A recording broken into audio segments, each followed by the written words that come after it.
All right, I started the stream, and we'll see if it's starting over here. And on the assumption that it is, this is the interview I mentioned to people on my channel a bit ago.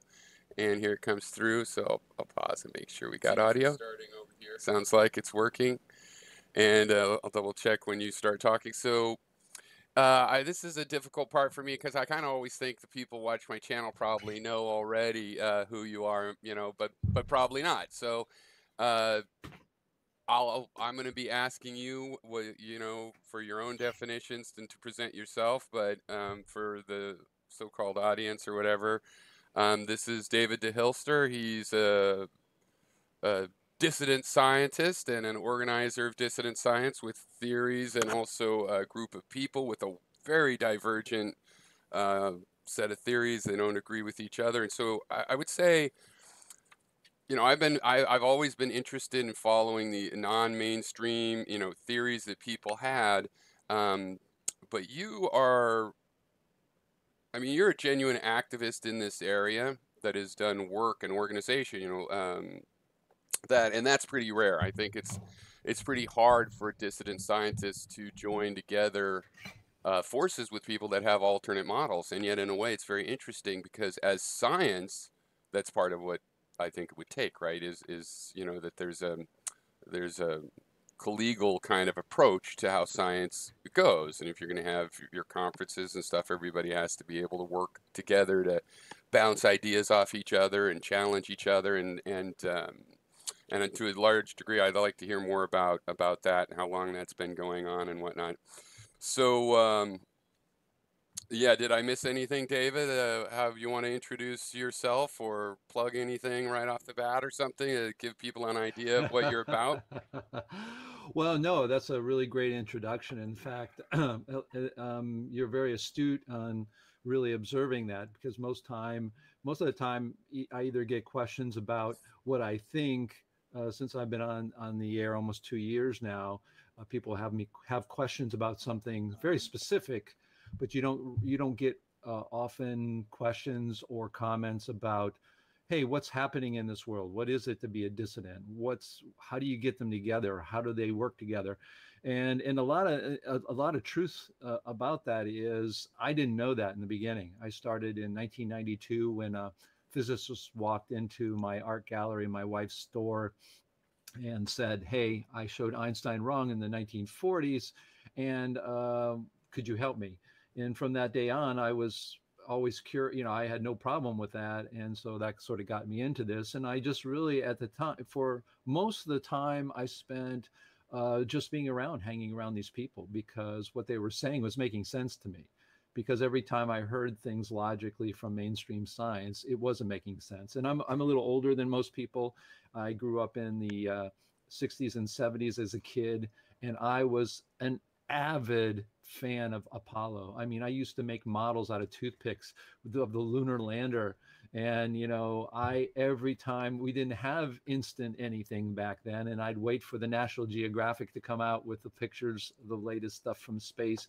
So even though one other thing that people may not know, I'm an artist. I actually do paint and draw, and you can go to my website dhilster.com and see that. So I think part of the activism part, which you mentioned, which is true. People ask me, and I even ask myself, why am I spending time? And this is a tough fight. Even my wife has asked me that, and it's really the artist side. I love science. I want to know what the universe is. I want to know what the things are. I'm tired of equations. People say, well, you don't understand equations. Well, I do. I have a Bachelor of Science in advanced calculus, but I always wanted to know what it was. What is that? I mean, you have magnetic force. No one tells you about that in school. So I've always been about that. And when I found out that they're real problems, I mean, not things that are hard to explain, like relativity. When you have when I go to in my film Einstein Wrong, you can see that at einsteinwrong.com, and I go to the Stanford Linear Accelerator, and the guy says right to the camera that they don't see mass increase and that he has to unteach special relativity. I'm thinking to myself, why aren't they saying this? What's going on? And if I were just a scientist, I'd probably be pretty happy with maybe, well, studying it and looking at it, maybe working on my own. but I think it's the artist side of me that has the emotional um, requirement for me to tell others. Because if you're an artist and I paint or if I draw, you don't do that. I don't do that to sit that drawing and put it in a closet somewhere. You're doing it to express something. And the idea is for somebody to see that. And I think that when I saw these huge I mean, not small problems, but huge problems where the disconnect between what we think is going on in big science, big physics, big cosmology, and what's really happening. And then I get excited about that. I guess I just started to help out. I could help out where I could. I'm a computer scientist, so I got involved with the group in 1996, and I really basically went on my own, just helping them out. You know, they didn't have a website. They're older guys. And they didn't know how to do websites, so I helped them with that. They weren't really good at marketing or anything kinds of things like that. And I sort of had a knack for that because I'm an artist, so I didn't have to go and contract somebody to make a great graphic or a great a logo. So I was able to help them out.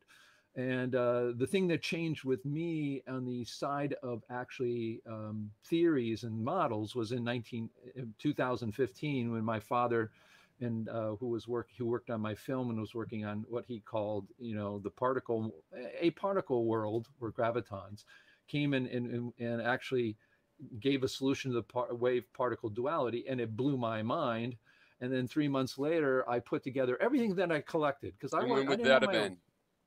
been? That was 2015. Okay. And until then, I was collecting all the best ideas I ever saw. And I wasn't like putting it in a notebook or making notes of it, but I would be reading books. I would be meeting incredible people. I would see some of them would just tell me about problems they've seen, and that was amazing. But I had several blow my mind encounters that I kept collecting. And then when my father blew my mind with the wave particle duality, a solution to it, 3 months later, all those things came together. And then the next thing I knew, I had to tell everybody, oh, I'm no longer David D. Hilster, who doesn't have his own theory or model. I do have one, and I'm working on it. Really? Yeah. So your own theory is a more late-breaking part of this, as opposed to you've been doing those conferences and had these. I was going to ask who the scientist was, if it was Unsker. It was probably one of the names you mentioned before that came in.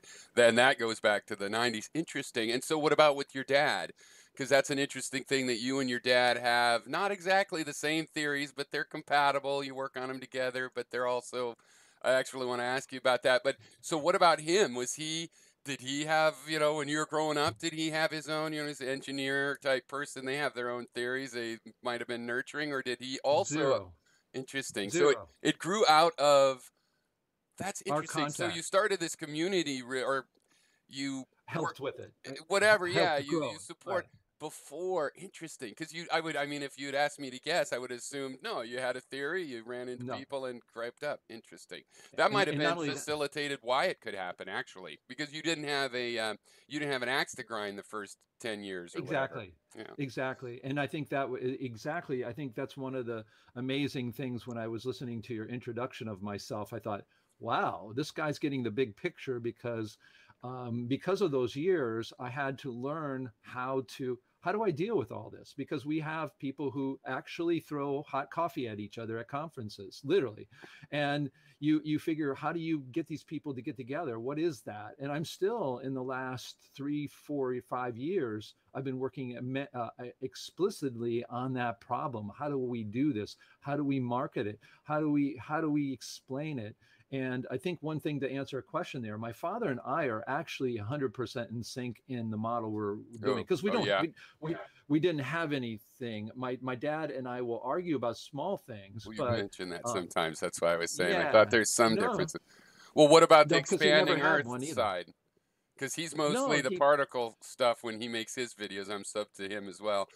Does he care about some of the other theories you follow, or not so much? Let me answer this question, because this will be interesting for your audience and those people who know me, perhaps. Is that whole channel has a whole different purpose in my mind. Mm-hmm. To say it again, my father and I are 100% in sync. I was really the one who dragged him into doing the model, because I said, look, Dad, you solved the wave particle duality. He says, no, I didn't. And so I 2 weeks see. later, 2 weeks, my dad is a very methodical, very detailed person. He's less of a big picture person. I am a very bad at details. I won't remember a person's name. I'll remember their face. I won't remember the name. I won't remember the Typical date artist. necessarily. But I get the big picture. So 2 weeks later, he comes back to me into my house and he goes, Dave, I think I gave a solution to the wave particle duality. I said, yeah, you did. And he finally comes around to it. I will tell him, you are doing this. And he goes, no, I'm not. I'm just doing my work. And then months later, sometimes years later, he goes, wow, I am doing this. And so my father and I really were completely in sync. I was the one who pushed us to write a book, to do all this stuff. And we had a year and a half where I have never had so much fun scientifically or intellectually in my entire career as the science lover than I had with my father. Because basically we had a new model in some sense. It wasn't new. We put together all the pieces that other people had. And you're saying this We 2015 for you is kind of a 2015 to 2017 was the most fun because we were hacking the universe. It'd be right. like we discovered rock and roll, the first people to have it, and we were writing every song we could write with it. And so that's what we were doing. How much has it changed? Well, it's changed a bit. In fact, did you have the infinite particle regression aspect? Yeah, all that's those the things solution existed from the beginning. So the basic solution, I guess we could dive in because I did want to. So the basic solution, the key that opened up that, what would that be? And then let me try to give a guess that you could say, no, that wasn't it. But was it this issue of, hey, how do you get something to go at a certain speed? You not need something going faster. I've noticed that is seems like one, if not a motivation or whatever. It's kind of an idea that explains why that breakdown makes sense. Was that the key, or what was the key that opened it up? That was one of the keys, infinity. And in 2008 or 2009, I don't remember, when the book, The Universal, it was a book by Borkert. I'm putting my books everywhere, and here it is. This is a book that really called The Universal Cycle Theory. But I had also known about Borkert's work. Glenn Borkert, he's probably, in my opinion, the best philosopher of our time. And when he talked about his model of ether within infinite levels, it all made sense to me, because I was never a fan of this idea that everything in the universe could be made out of one particle. I mean, it'd have to be a magical particle, because it'd have to organize itself. It'd be, okay, we're one particle, we're going to make the entire universe. Now let's organize ourselves. Right. It didn't make sense. So when I saw, this was one of my epiphanies when I read this particular book. It's not necessarily a book that everybody will read and get that same epiphany, but for me, it was neo-mechanics and infinity. The other thing that I put together with this model was Lionel Denis, which I coined the Denis effect, which is flowing particles or flowing particles. He has the underwater experiments where you have, I'm not familiar with it. Yeah, I mean, if you've got to see it, it blows your mind. He put two in it. He literally did something that blew my mind. It was 2008. I know him. He's a great guy. He's from Romania. He put into a kid's pool two circular floats, and they basically would cause whirlpools around them. All he did is just big cylinder coming down into the water, and he turned it in a direction and it would flow. Well, if you put two of them next to each other and they flow in the same direction, they attract. When they flow in opposite direction, when they flow in opposite directions, they attract. When they flow together. Okay. I remember you talking about. So go ahead, but I remember you talking about this before. So yeah. So all of a sudden, I said, he just solved what magnetism is. Yeah. He just solved it, and that together with the infinity. Together with the idea of the graviton, which was really old from 1992, which was Dr. Riccardo Carrizzani, my mentor, who got me into this. Now, is that the guy that met you in your art studio? Yes. Right, I figured. Okay, and that's Carrizzani. Carrizzani. But you can go to autodynamics.org. And the other one is Unziger. You have a big, he seems to be like a especially big thing. So I thought it might have been him, but was he one? No. Unziger, you've known him this whole time mostly too, no. or no? No. Okay. Not to derail you, but. No problem. You can ask questions anytime. Okay. But basically, with Unziger, after putting all this together and I was doing this organization, whenever I would find somebody who I thought, Unziger is a different case. Yonel Denou and what I coined as the Denou effect is a huge uh, uh, step forward in our understanding what the physicality of the universe is. Infinity, it was another big thing. My father's wave particle duality solution, another big thing. Well, there's another group of people, and that is, wow, is there anybody out there in particle physics fighting this ridiculousness that we all believe is happening? And I was reading books and things, and I read the Higgs Fake. It blew my mind. I said, there's a German physicist out there who's Okay. doing lectures, who is going against mainstream physics. You normally can't do that. They'll either destroy you, or you'll get distraught, you'll give up, you won't be able to get lectures. But here was a guy doing lectures saying, we want to throw out all of particle physics since 1930, going to lectures around Europe in German and English, standing in front of an audiences and starting out this way.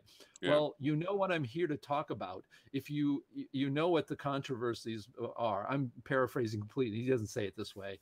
You can go to his channel, The Machian, or Unziger's Real Physics, and take a look at it on the YouTube channel. And he says, if you want to leave, you can leave now. And in some of the lectures, you'll hear chairs scraping the floor and people leaving. Yeah. But he gets. Or they can go to your channel and see what your 3-part recent Right. interview. And so I figured I'm going to try to contact this guy. He's not going to know me from Adam. I'm not a physicist even. Who am I? Why would he even come to an organization where they got all these models? I'm going to have the problem of people in my organization wanting his blessing because he wrote a book. He talked to actual Nobel Prize laureates in physics. And so they're going to want to when he gets, will he even contact me? So I sent out feelers to him a couple of years ago, and sure enough, I said, "Hey, would you give a video conference talk at our real conference, our yearly conference? I think it was in Maryland." And he said, "Yeah." And so I was afraid, okay, we're going to do this. He gave an amazingly great talk. He knew he was walking into, like you said, a bunch of people who don't even agree with each other, but they're there together. The one thing, before I say anything, the one thing I do want to say to everybody is, these people get together.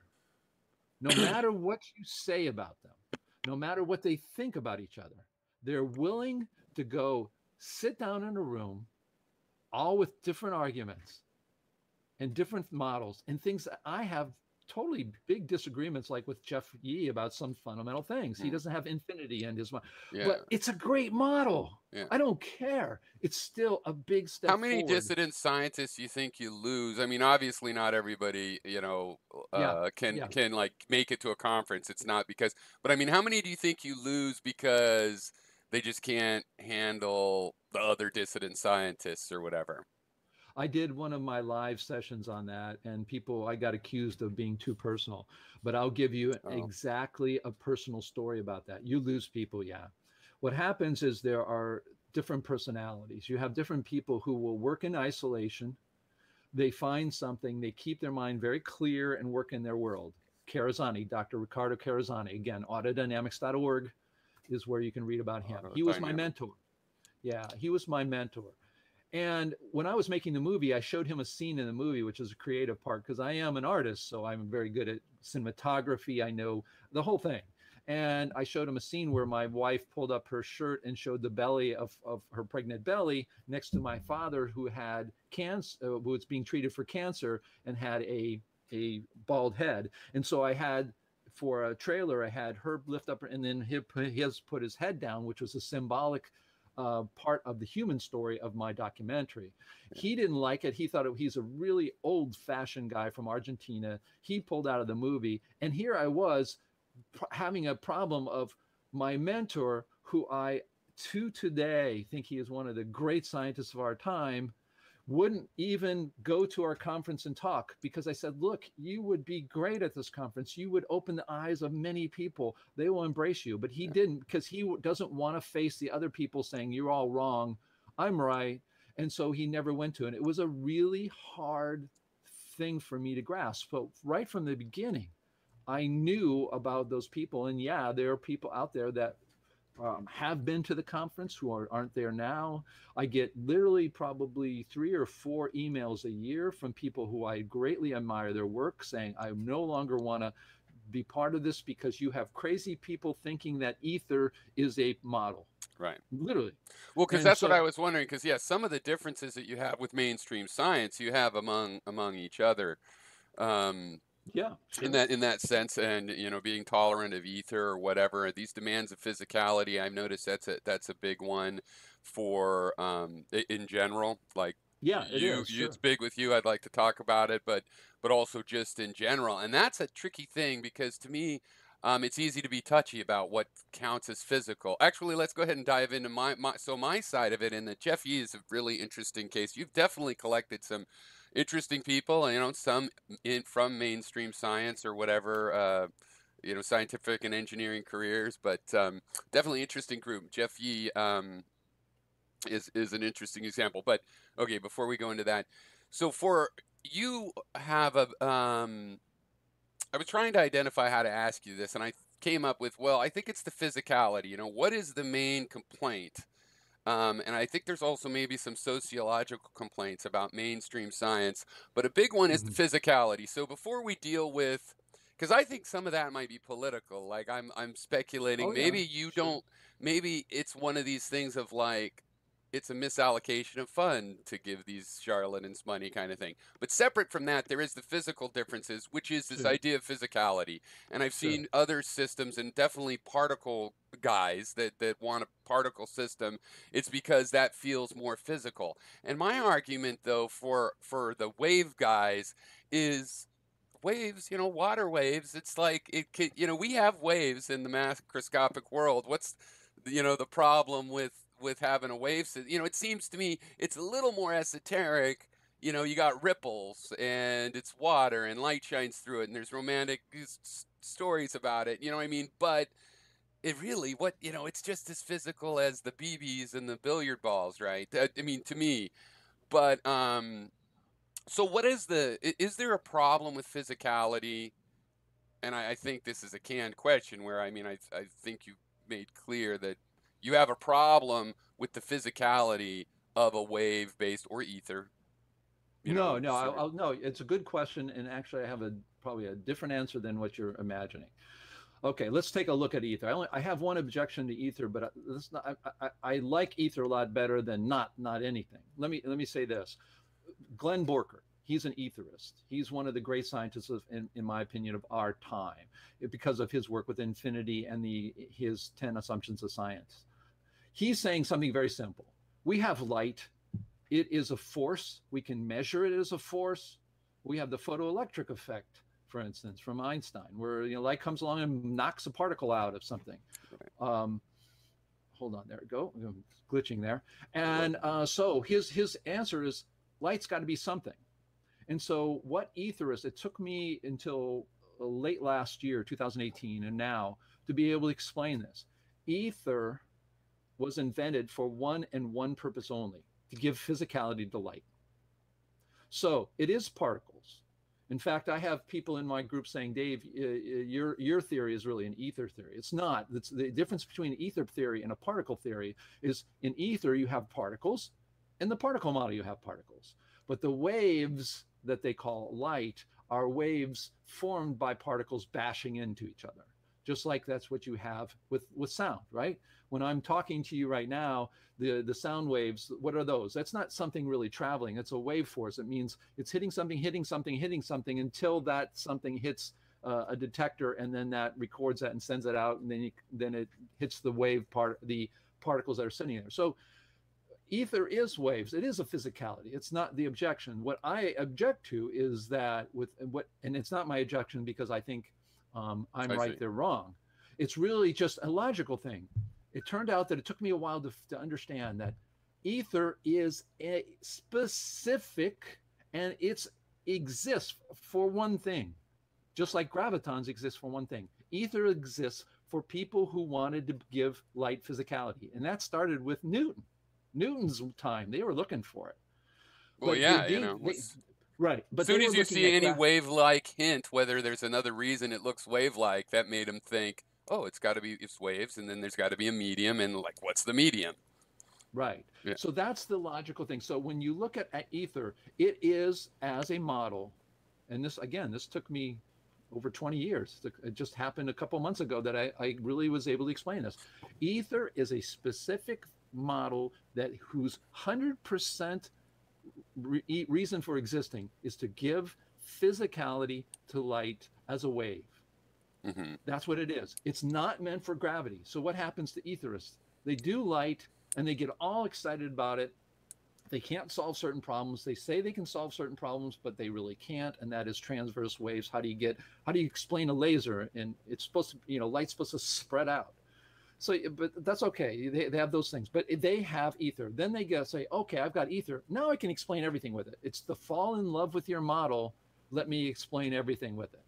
And so the next thing you do in all the ether models, you hear them, okay, how do I now make gravity using an ether model? That's be like saying, okay, I now have this solution for doing X, but now I see the universe has Y. How can I get this X solution, which I've only invented for X solution? Now I've got to somehow, with a hammer, bash it until I can solve gravity. Hmm.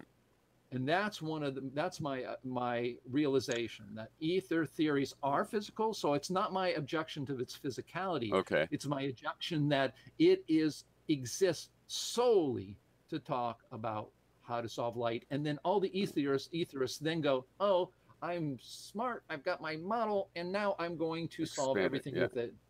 So that's what So I see. So that it's a reverse engineering. So because, well, is there a difference in your mind other than just what we're naming it between ether? I mean, there's various ether theorists that will tell you the ether is different things, right? So Yeah, assuming sure. something called ether could be different, candidates. Sure.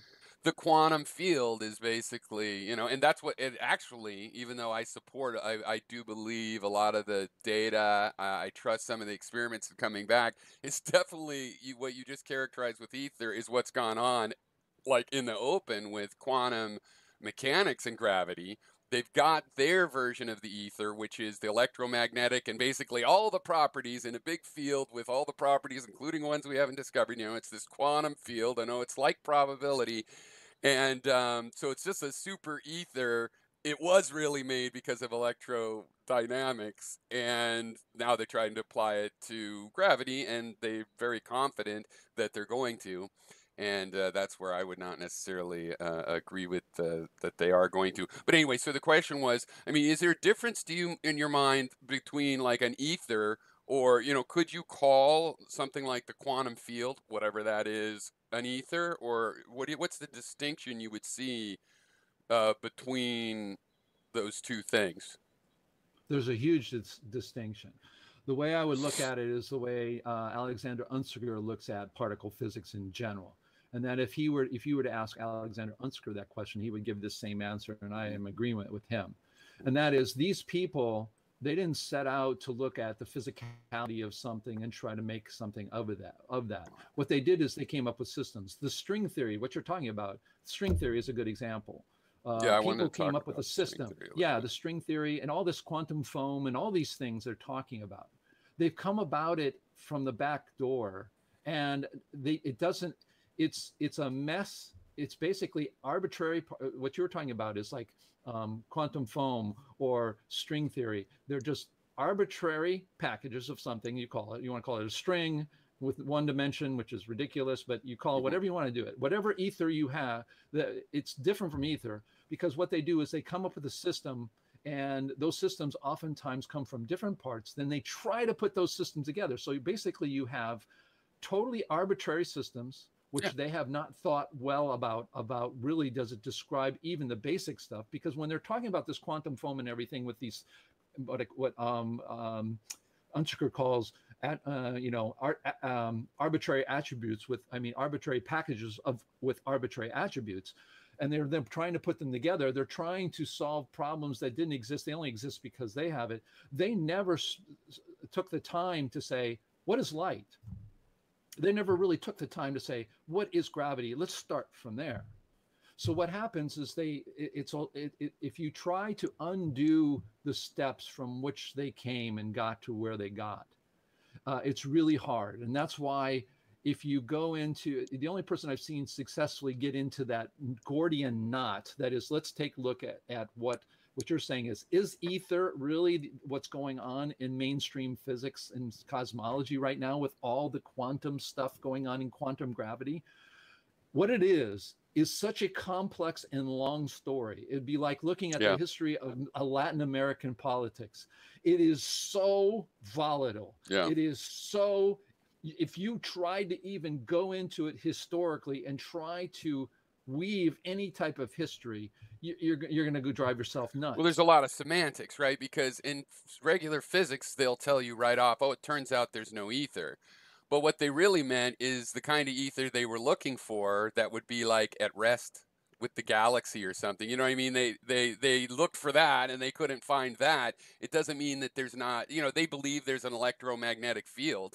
Why couldn't that be called the ether? Well, because it has this weird relativistic thing where you're always at rest with it. So they're like, well, that's not what we meant by the original, you know, so it becomes this language thing when, to me, basically, what is the ether is saying that there's this distributed field, and generally not necessarily made of particles like you're saying. Yeah, fields are fields of particles, right? Well, the water is a field, you know what I mean? But usually it's the more made out of pure energy kind of a medium or something. Imaginary. But anyway, so how is that different to me than the quantum, you know, than a quantum field that is, you know, and then people talk about, you know, that field being waves of probability, which isn't really what they say per se. It's more like, we don't know what the field's made of, but it correlates to probability. So, well, so I have an answer. Go ahead. I have an answer to all that. What happened along the way wasn't that it's not that clean. It's not that Einstein came along and said, no, you know, we don't need ether because I can generate the Lorentz equations without ether, and here's how you do it, even though Karazani in the 1940s showed the mathematics wrong from that. It comes down to one thing, and that was one of the latest books that just came out from another Alexander Unziker kind of type of person, and that's Sabine Hoffenfelder. I think it's Hoffenfelder. Get me wrong, but she wrote the book and just came out and wrote the Times, the New York Times article, and that is Lost in Math. That's what happened. Yeah. We got lost in the math. What you're talking about when you're talking about all these probability, the universe has no idea what probability is. Well, the universe, and what happens with what I'm saying about that is what it means is that your model should be able to describe stuff without having to get into math. Math is a way to model that to make predictions. Right. But you should be able to sit down with a person and say, this is what it's made of, and this is how it works. You don't need to write an equation down for that. That's kind of your physicalism. That's a facet on the crystal of your physicalism objection / requirement, right? Well, I mean, physicalism requires that you have a logical explanation, and it's like machine learning when you just take the end result and the input result and say, hey, with 10 variables, I can do the math, which is what superstring theory did. Well, yeah, but again, they based it on something, you know, again, what they did is they said, look, the original, I don't know if you know. Well, don't you think string theory is debunked and the news hasn't got out? Of course. And I don't mean because of you. I mean in mainstream science. Yeah. Mainstream science, the LHC has debunked supersymmetry, and that's all there is to it. They can come back. I'm sure they'll repair their system and come back with another attempt from that kind of approach. But all that arbitrary math. I mean, that's all the little. There's quantum foam in pretty much all of the quantum theories, but the superstring idea, you know, it predicted particles that they should have found at the LHC, and they didn't. Okay, but let me go back a step, because when I was living in LA, I lived in LA for in the area about 25 years. Oh, I'm sorry. There was an article that came. I'm from Northern California. Yeah. I'm from Northern California. You know, we have a little. It's a sibling rivalry, but. No. There's a lot. It's a lot of shallowness in LA for sure. But they had the original string. Yeah. And I moved away. I'm just kidding. Anyway, I love Caltech. Caltech had an open day for the public in the early 90s. And I remember reading about it or seeing it on the news. And they interviewed the original architects of the string theory. And you know what their main point was when they interviewed them? Either was through an LA Times article or on the TV. Here's what they say. And I can't find it anywhere because it's been blown away. I have tried. I have a friend who was a high editor at the LA Times. Can't find it. Here's what they said. We are abhorred that anyone ever took at any time the string theory as being real. He says it was from the beginning a mathematical exercise to see if we could mathematically make a particle that we could make everything happen. That is, they basically took the idea of an arbitrary package with arbitrary attributes to the nth level and we're going to build the universe. What happens is when they were doing that, people who get into physics, which is a whole nother sociological thing, which most of these people are not people who are critical thinkers, because if they are, they end up running away screaming away from this area because it's so full of illogic. They say, oh yeah, I'm going to pick this up. I'm going to become, because when you talk about it, it sounds really important. People who don't have any critical thinking skills are easily can parrot what the people are saying. So what happened is they did it. They put it out there as an exercise. Students who then became professors talked about it enough. We had enough Discovery Channel and Science Channel shows make enough beautiful graphics about it that people started treating this as real until you get Neil deGrasse Tyson, a physics evangelist who is completely the opposite of a critical thinker. He goes on and says, well, yeah, we have Newton that didn't work for black holes in the Big Bang. Then we have Einstein that then doesn't work for the singularities in the Big Bang or the black holes. And now we're going to be saved by the string theory. He doesn't go back to say and find out that the string theory and the people who came up with it were completely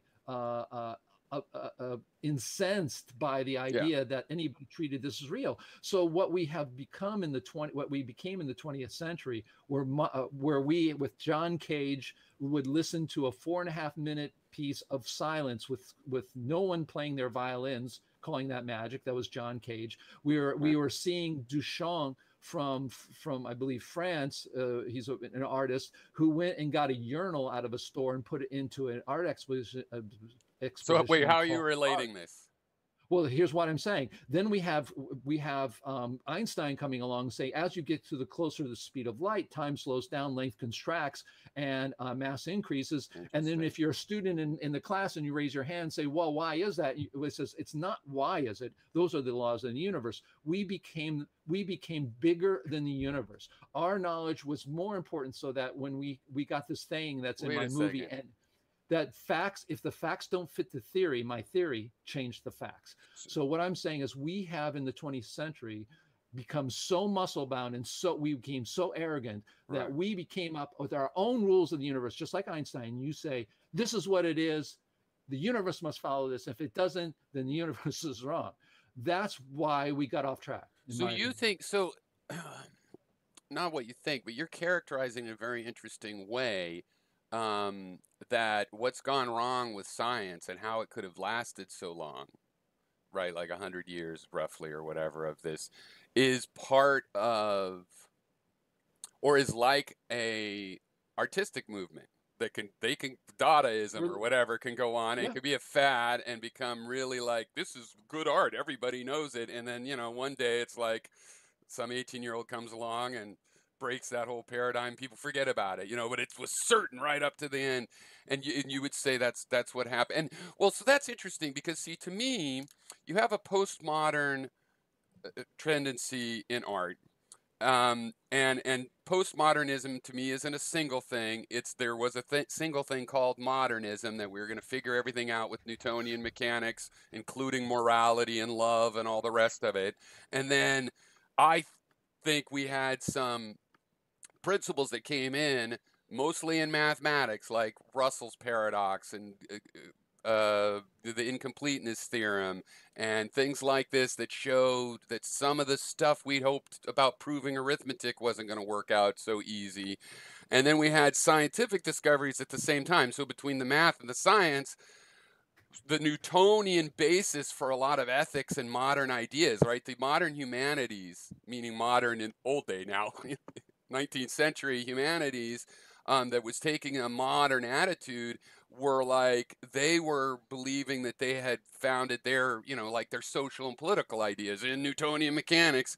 That was taken away. And so then you see all these postmodern different, urinals, lacquered piece of shit, or for that matter, a white canvas painted every year, all the MoMA stuff, some of which turned out good. But I mean, I'm pretty much on board with how laughable. But in art, I think you should do the laughable thing. So I mean, I'm pretty much in support, but I don't actually appreciate like the pieces you were mentioning. So anyway, that's my assumption on that. That the social movement of like loving weird theories and esoterica and make it more complex kind of thing, followed the breakdown in math and science. You were maybe suggesting, here's where I'll stop talking, let you comment on all of this. You're kind of suggesting, no, there was a social movement that we needed to reevaluate our values or whatever, the Nietzschean stuff, before the math got changed, before we had and I see some roots to this social change, because of political and, human life kinds of reasons. And then science actually followed along from that. Like I was saying, science changed, had an effect on society. You're almost saying society changed. We got a lot of weird artistic movements, and one of them happened in academic physics. Yeah, no, I absolutely think that's the truth. I think the Interesting. 20th century was full of arrogance. We became the 20th century's biggest downfall is that we thought we became the bigger than the universe. We thought we knew more than the universe, and so that we would literally dictate. That's what's happened since the 1930s. Since Einstein started this bad precedent, and that it was, I'm going to give you the assumptions and the laws of the universe. You can't go faster than the speed of light. And you can only measure the speed of light the same in all inertial frames, and therefore everything has to go from that. And I'm going to go find proof of my theory. And so that's what happened. And so we invented. If you look at it, the neutrino was invented because of special relativity. Quarks were invented because they figured, well, we had all these atoms. We reduced that down to 3 particles: electrons, neutrons, protons. Well, there must be one particle called the quark. Funny thing about the system about a quark is if it's one particle, why did they have 6? And they had all different incredibly strange attributes. So if it's one particle, why do you have 6? Then it went to 9, then it went back to 6. And then we have the Higgs boson, the W, all these things were invented. We go find it and we give ourselves prizes. There's one other thing that I do talk about, and a lot of my subscribers do not subscribe to it, but it's in my film. If you want to go see it, EinsteinWrong.com. I suggest people see it. I did watch it when you gave away some. I have to admit, I didn't pay. I took one of your free coupons last year.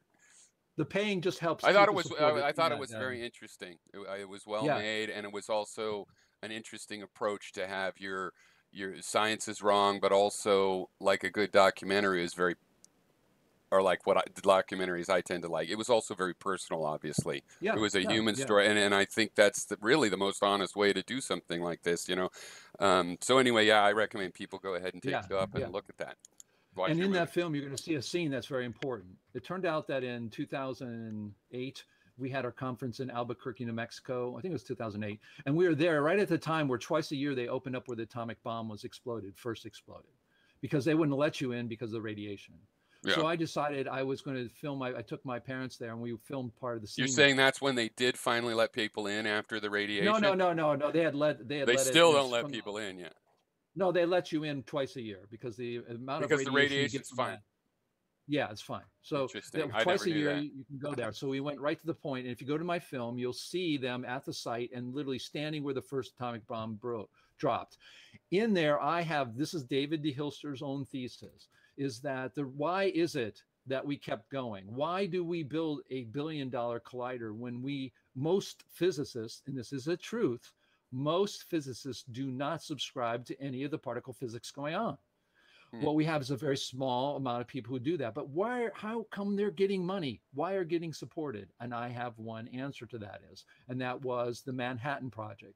Even though the physicists didn't use theoretical physics to solve the problem of the atomic bomb, the only thing that they actually solved it by a mechanical engineering problem. That wasn't like them sitting down with, incredible physical theoretical, quantum mechanical equations. It wasn't that. It was because they discovered that to make a bomb, you had to squeeze it instead of blow it up. That was it. That's the whole idea. But there was one thing that came out of it, and that was when the governments, that is the people who ran the government here in the United States and the military here in the United States and the militaries and governments around the globe who at that time were thinking about the atomic bomb, it meant one thing: world domination.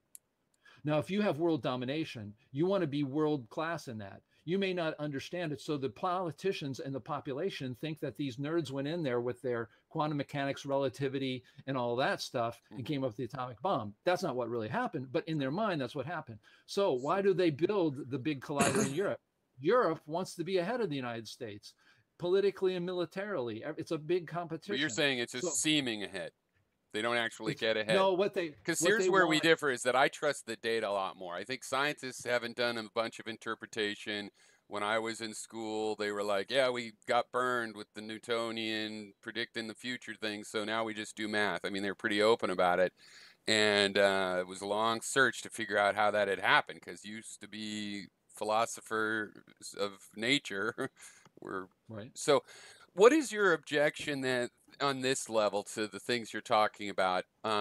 It seems to me like if there was a Susskind or someone that is not Tyson, because he's his popularizer, but you would accept them as a dissident scientist if they weren't an establishment scientist. Like, I don't see. That's why I was getting in earlier about, is the objection kind of that they're getting taxpayer money? No, or no. Or am I wrong to say I think you'd let these guys, if these guys weren't professional scientists, they worked, at a restaurant, but they had their theory, you'd let them into the organization, you know what I mean? Or would you? I mean, what do you think the distinction really is between these academic people? And I'm suffering the deficit of, all I see is, well, they're paid and they get to say they're the experts. That's something to object to, but not their theory. You know what I mean? It's not the lack of physicality necessarily in their theories. And then I'll just throw into that too. Part of this is that in science, it seems like you got people at each other's throats. It doesn't surprise me that you find scientists that say, hey, the whole particle theory is wrong. That's like right now with dark matter, you still have these quantum information guys saying it's one thing. You got modified Newtonian dynamic guys are still in the mix. You got a lot of people that are also at each other's throats within science. So as a group, because you do seem very dismissive of academic professional scientists, regardless of their theories. Anyway, I've over-explained. Do you have any feedback? Did I make clear what I was even asking? No, you had about 3 or 4 questions. Yeah, sorry. See, Sometimes I just pack them in. I can't stop. I grabbed this one, which is the Higgs Fake. Right. And one of the things is why is it that we have academics? If you haven't read this book, every person who likes science or physics needs to read this book. Yeah, no, because one of the things you said about was that I trust the data. This book will make you not trust any of the data. Now, let me tell you why. But wait, there's a solution. I'm not. One of the great things people like about my channel is, Dave, you make a criticism, but you give us different possible solutions. Yes. And Alexander Unziger and I actually, we have a way that we may actually do this. But let's take it first. If you look at the way they do science in physics in particle colliders, you will be appalled. After you read this book and you are a person who is a systems person, you will see that the data they have is not the problem. It's how they do it and what data they let out to us. They do this thing called filtering. So here's what happens. I make up a particle that doesn't exist. There's no reason that other than I'm building it on the house of cards I've already built. Everybody else has built it on. Makes it look like there should be a particle there. I'm gonna say there has. But to how be is that not legit? Like, because that's how come string theory is going to evaporate. You know, Neil deGrasse No, Tyson might not have heard about it string yet, but theory. it String theory predicted has particles that aren't there. So, you know, it seems kind of fair to make a prediction and then check, no? right, but what they're finding is not they're not finding particles. This book will show you how everything they're finding is not really a particle. Even the Because the things they way do find, I understand that, but you no, see no. how that's sort of separate, So right? The things they think they find, you're saying that's fake too. no. But What they they do, but they didn't go and find the fake string theory particles. You know what I mean? They didn't fake it to the level but see, of. the authors themselves, if Do they you were think they're sitting just here, manufacturing this data, or do you think you're they're confusing themselves with the no, data? you read the book. Read the book. I will. I What's will. I happening? think I'll get Okay, around to the that. book, That the sounds book, reasonable. the book. It's Doesn't very look too thin. difficult. It's Got a very pretty thin. Let me cover. tell you what the answer is that the way they do it, is they're going to find any particle they want. Because when you knock millions and millions and millions and billions of collisions, you're going to find anything you want to find. And the thing is, what they do is they filter it out. They say, but you okay, know this one. math. That's not true. Okay, but okay, hold on. Okay. What they've done is they've put out there a string theory is at least the authors were honest. They said this isn't real. The people in particle physics think it's real and they say it's real. So the way, if they were real scientists, they would say, this is our theory. It could all be wrong. They never say that. This is what But a lot of the dissident scientists don't say that either, right? Exactly. I agree with you. You're right. Hail to you to say but that. That's what I'm saying. So there's the similarity. So that's why I'm like trying to reduce this down. I don't want to put you in a box, but I'm just telling you why I feel like I've got it down to it must be something social. Like some of these guys are getting funded and for billions of dollars and assume that they're right, and then their fake science or their false things are being used by politicians. That's kind of got to be what, you know, I'm like, that has to be what bugs you about mainstream science. Not so much that they have one theory or another with or without particles. You're pretty open-minded about that. It's almost like as an establishment, you think they're like some exclusionary elite. But also you're saying they're lying. They are actually lying about we had the a data. physicist, Lost in Math. Look it up. It's the book. She was a particle physicist. Go to my channel. It was one of the last videos I did. And Sabine Hossenfelder, I think is her name. She was a particle physics scientist with the Large Hadron Collider. Right. What did she do? She left. And you know why she left? Her whole thesis in her book is that they got caught up in the beauty of the math and didn't care about what really was there. Huh. That's what she did. So here's a person who's an insider who recognizes that everybody's talking about all these things that you said, which are all these things that should have popped out not because of string theory. Those people don't have, in my opinion, who's at fault are the people who, like in the life of Brian, and he's running away, they pick up the gourd and say, I'm now going to be the religion of the gourd because he lost his gourd. Well, that totally happened. There were like 15 different versions and this many dimensions and then M theory. And then it kind of settled into this supersymmetry, which is like, hey, we're the final thing because we include all of your math and all of those options.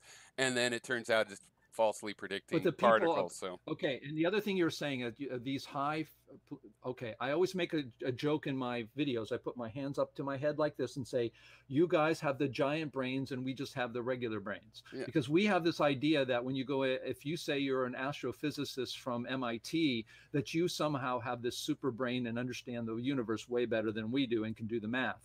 Well, what it turns out, if you read the Higgs particle, Higgs Fake by Alexander Unsker, and he and I'm going to have him together on one of the hardest talks that we're going to have to give, and this is going to be really controversial. He believes this. He said that the guy who David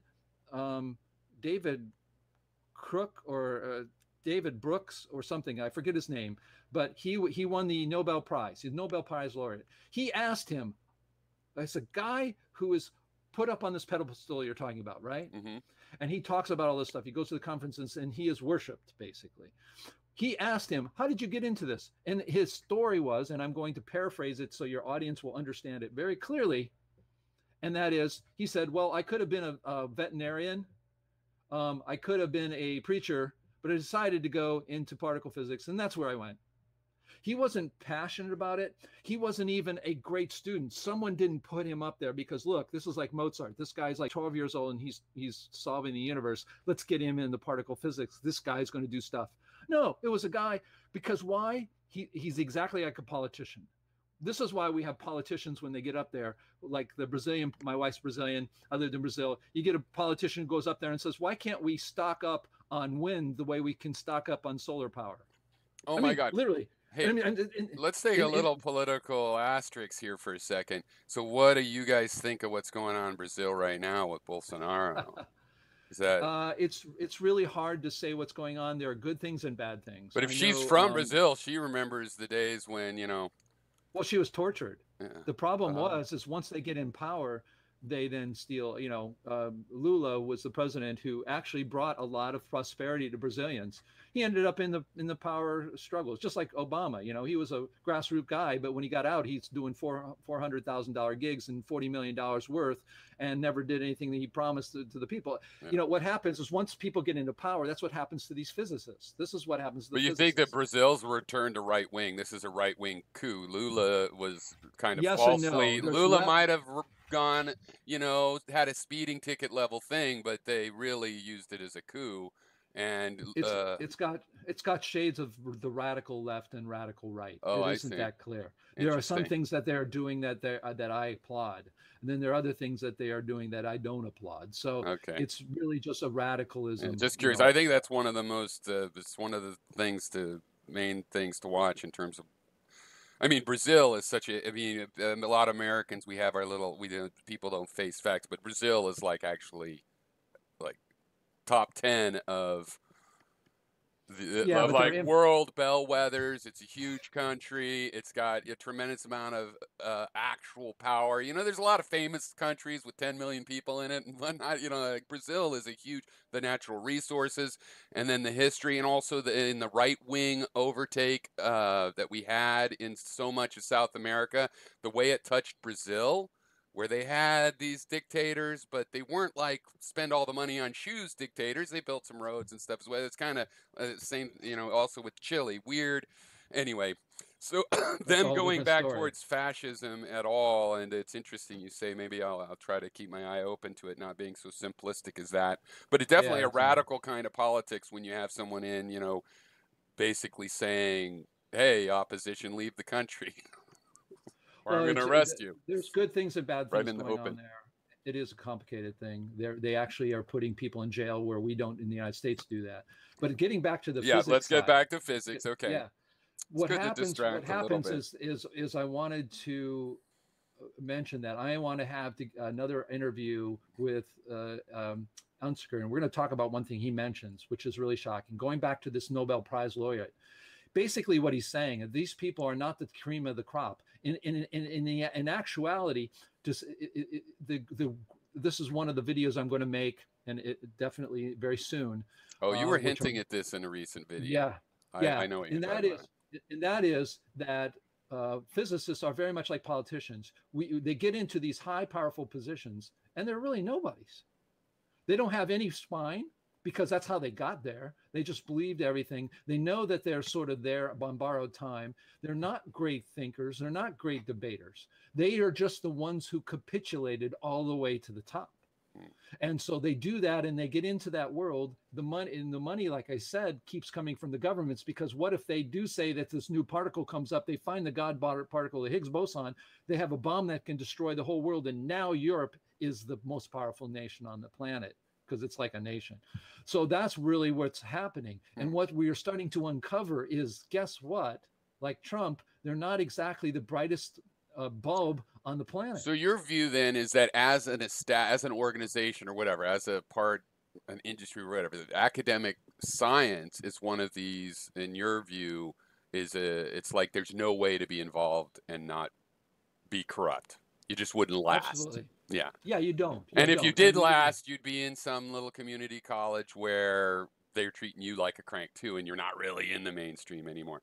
Right. Interesting. Well, because I want to give you a chance to say your positions. I don't want to either I mean, I don't want to over challenge you or whatnot, but I also, I mean, yeah, when I say I believe more of that stuff, it's like, so I worked in astronomy as programmer for a lot of my career, and I wouldn't say that's true in the astrophysics and physics. On the other hand, I mean, I could lend some support to it. Like I was at a party uh, one time with an astronomer who came from working class backgrounds and had a little to drink, and he went on and on about how it's just, science and astronomy, it's really full of rich kids that's just what they did because when you need parents really to, it's a lot easier to go all the way through grad school when you have Hmm. parents taking care of you, and it's like parent welfare for 10 years before you have to get a job. And then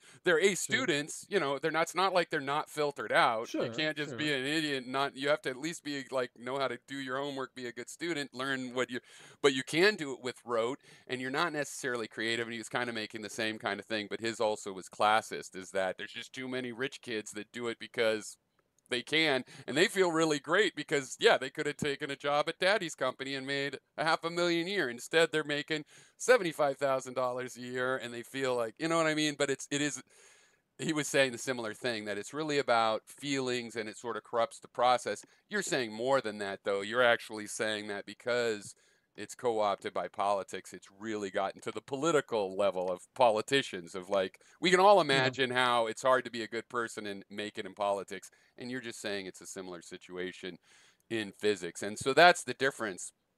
And that's why if somebody in academic science, I guess, has a theory, um, and the reason you would not be as open-minded to it is because you don't really think it is a theory.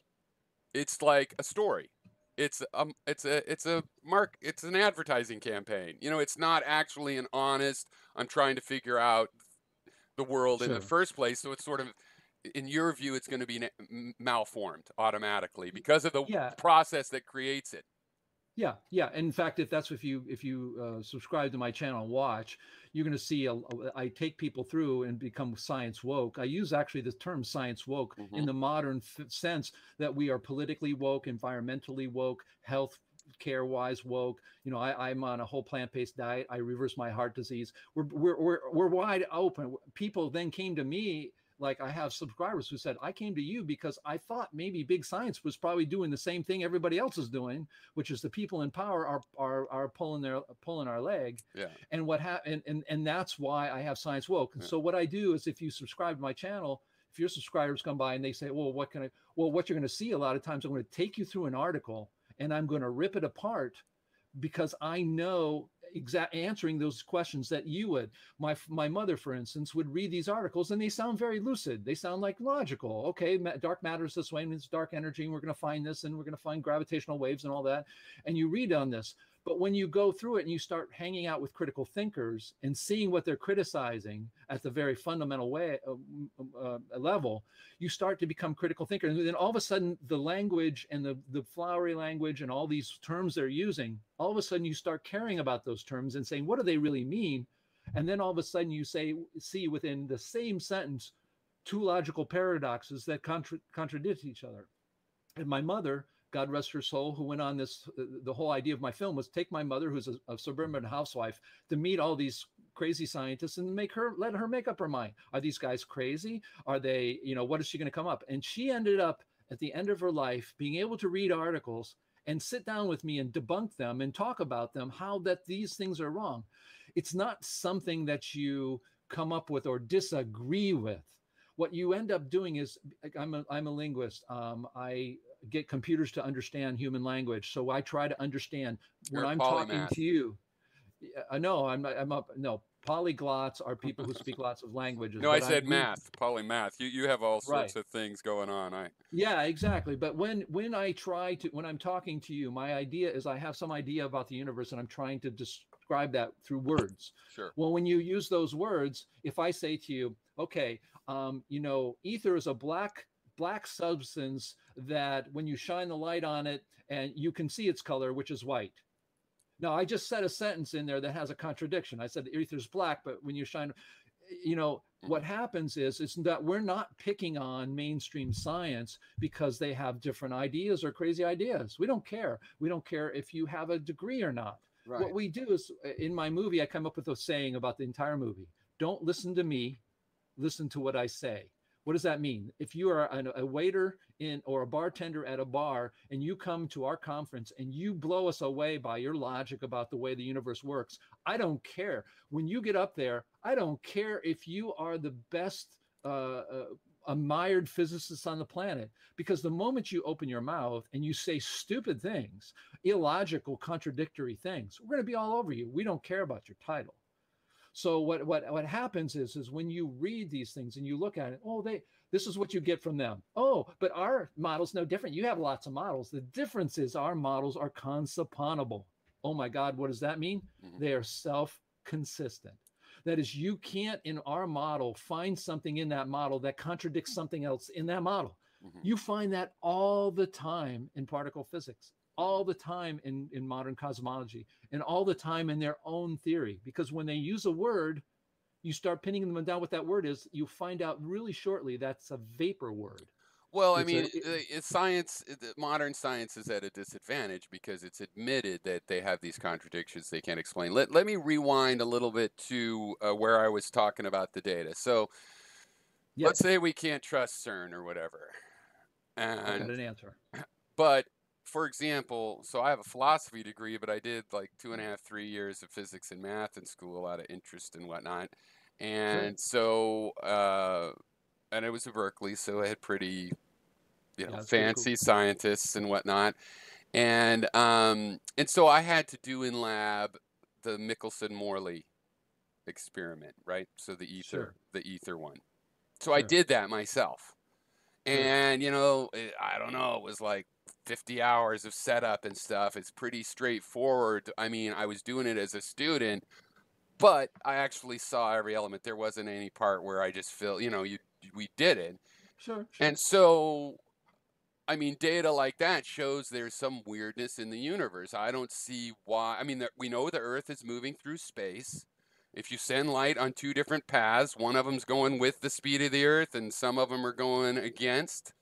And certainly the whole it's like Moir patterns. Interference is a real thing. If you shoot light, you could create these patterns, and so you could tune it at one point, and you can rotate it, and you can actually see that the light is going the same speed um, with the Earth and against the Earth and up. And so to me, I feel like okay, that has proven right there something weird. Now, I didn't do it in space, so there's all kinds of things like air was involved or whatnot. But basically, this idea that in a that this weird idea that photons are traveling at a certain speed relative to you, no matter anything else, like the Earth going through, that seems proved. And similarly, I haven't ever performed the double slit experiment, but I've looked at that and it's like, I don't think it proves one thing or another about all of these systems. It definitely seems to me to prove that it's weird. And weird might mean complex, and I know that's a big thing with you besides physicality is that things are simple, right? You believe that in the end it has to be a simple system. You might not wrap your head around one particle is all the particles. That's too simple. But it's going to be something straightforward that has a logic. That's when you get it down to the right size pieces. Not that the human mind can understand all the complexity.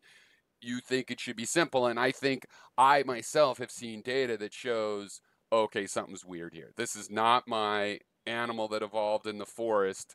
Common sense, and maybe I shouldn't expect the esoteric, the fundaments of the universe to not be esoteric. So how do you I mean, how do you deal with maybe not the Higgs or giant discovery and stuff, but just, some of these desktop laboratory stuff you can do these days, how everything moves down into the younger, they're probably doing the Michelson-Morley experiment in some high school somewhere. These are pretty accessible. And in the double slit is I don't, that's not as accessible, because to really do it and look at all those details, you need really good detectors and stuff. You could see a diffraction pattern. That's the one they show all the time. So that's kind of difficult. But basically, okay, well, I've gone on too long. I'm saying I feel like I've seen some of the experiments that prove that nature is weird, and we can't expect common sense ideas. Physicality can't be common sense ideas. What would you respond to that? Well, that's an easy response. It comes down from one thing, and the word you're using is weird. Yeah. The reason you're using the word weird is because you've made a setup of a model which you have all these assumptions. And this is one of the things that we do when we get together. We become very good at listening to, I just listen to you and I can make some assumptions that you don't realize maybe you're making. You're saying it's weird. Let me make the first assumption that you're making, and that is the assumption of the old 19th century idea of ether, which is an old idea. Right. And the idea was ether was this sort of static thing that the Earth was moving through. Right. Well, that's not that. That's what the assume. Michelson-Morley thing was checking, and it's like, oh, it's not. Right. But how can it be otherwise? How can light be traveling through something? Ether is not that way. Ether is not that simple. Ether is not a bunch of stuff that sits in the universe and we go through it. Here's the way. Obviously not. Right. That's yeah, the whole thing about the. I'm sorry.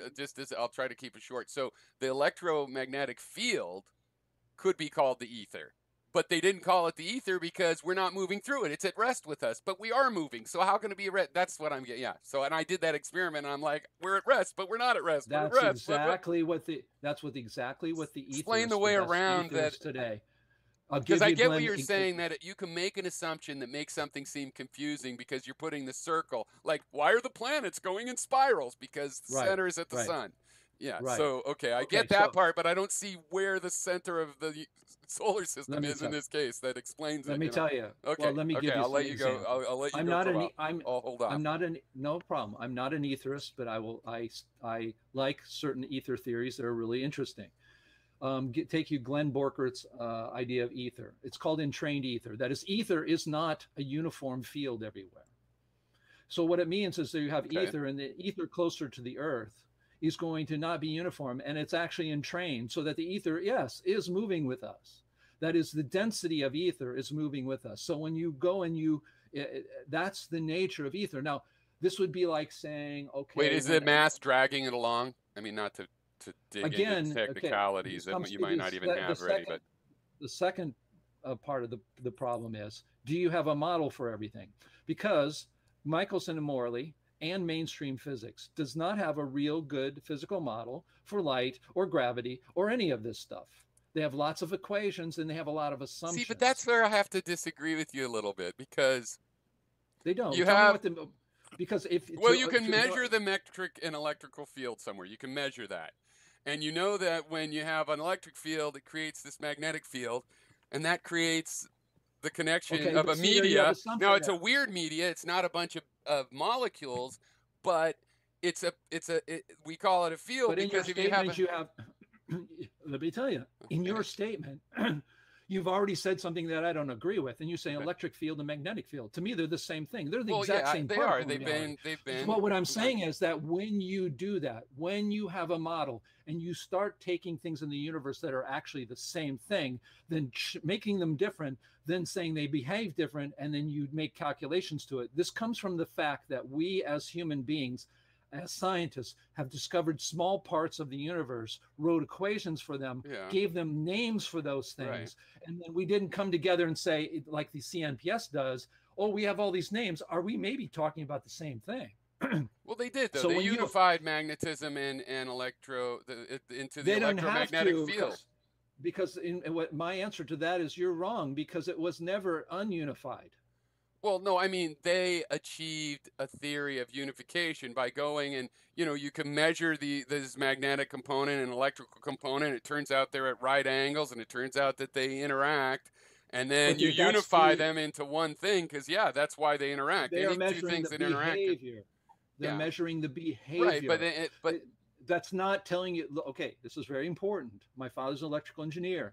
We have incredible equations that allow electrical engineers to make all the things they make.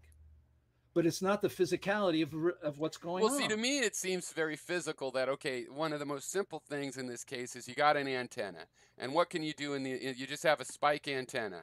And what are you doing to send signals on it? You're switching electromagnet, which is all it's doing is very straightforward. It makes the electrons wiggle up and down, which creates polarized light that's polarized in the direction of the antenna out in a ripple. In what? But how does it do in that? a medium, in the same medium that's magnetic in the first place, right? When I wiggle a magnet, obviously if there were magnets next to it, they'd start wiggling. That's the weird thing. There's no magnets next to it. There's the electromagnetic field, which is like sort of it's if space was a magnet, it's the place that you can have magnetism, so you create these ripples. And to me that seems really physical, going back to where I was trying to say, because I'm on the wave side of this stuff. I think I could be a dissident scientist, but I'm on the part where the wave comes up to the boardwalk in Atlantic City, a giant tsunami, and it breaks just one board on the boardwalk, and everybody says, oh, look, a particle came and knocked this board off. And really it was a whole wave, and just one of the boards got knocked off. So it's a little weird, though, that it's always exactly one board that gets knocked off when the wave hits the whole boardwalk. And that's where we're stuck with some weirdness, but I don't think a lack of physicality. I mean, I respect your but you're putting words in my mouth. Okay, I don't mean to be doing that. Yeah, no, that's okay. No, I'm misunderstanding you. So a lot of times I don't put question marks, but I want you to. Ether is physical. Ether is physical. So I don't believe you're. Unlike the electromagnetic field, you would consider that a non-physical. The electromagnetic field is mathematics describing how objects move and give us calculations that allow us to do things like know the power of things. I think empty space. It's not a male. It's empty not a space. Empty space to me is a physical thing that would be a field. Empty space that particles go through.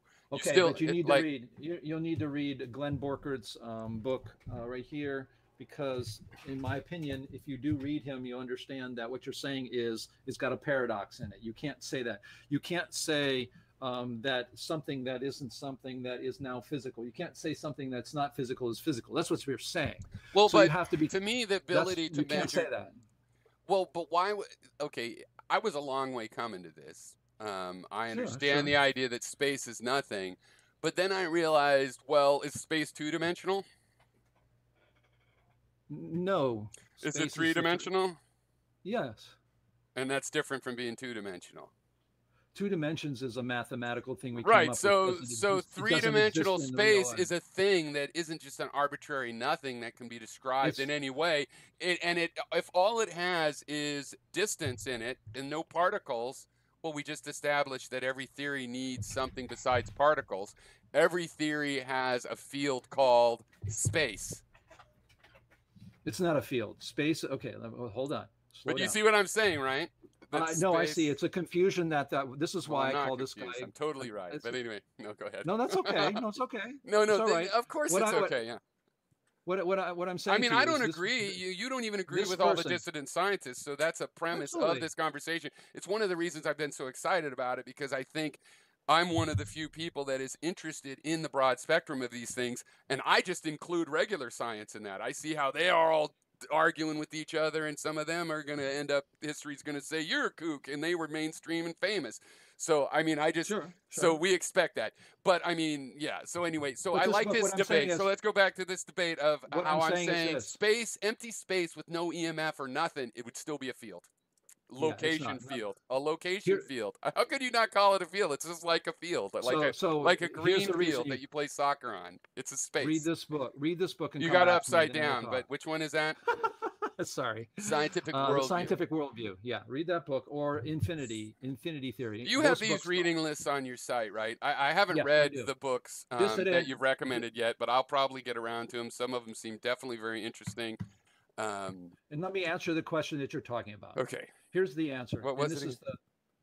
Space is a field. Like, you can't get rid of fields because even space is a field. That was my argument, yeah. When you really read Borchert, you come to a very simple conclusion about the universe, and it's a philosophical one that's uncomfortable. And that is, every time, here's the way I explain it to the average person. I have something in my hand, it's an object. Well, it's a solid object, I can hit it. Well, we all know, who study science, it's not a solid object. I can send stuff through that, it's full of space. Yeah.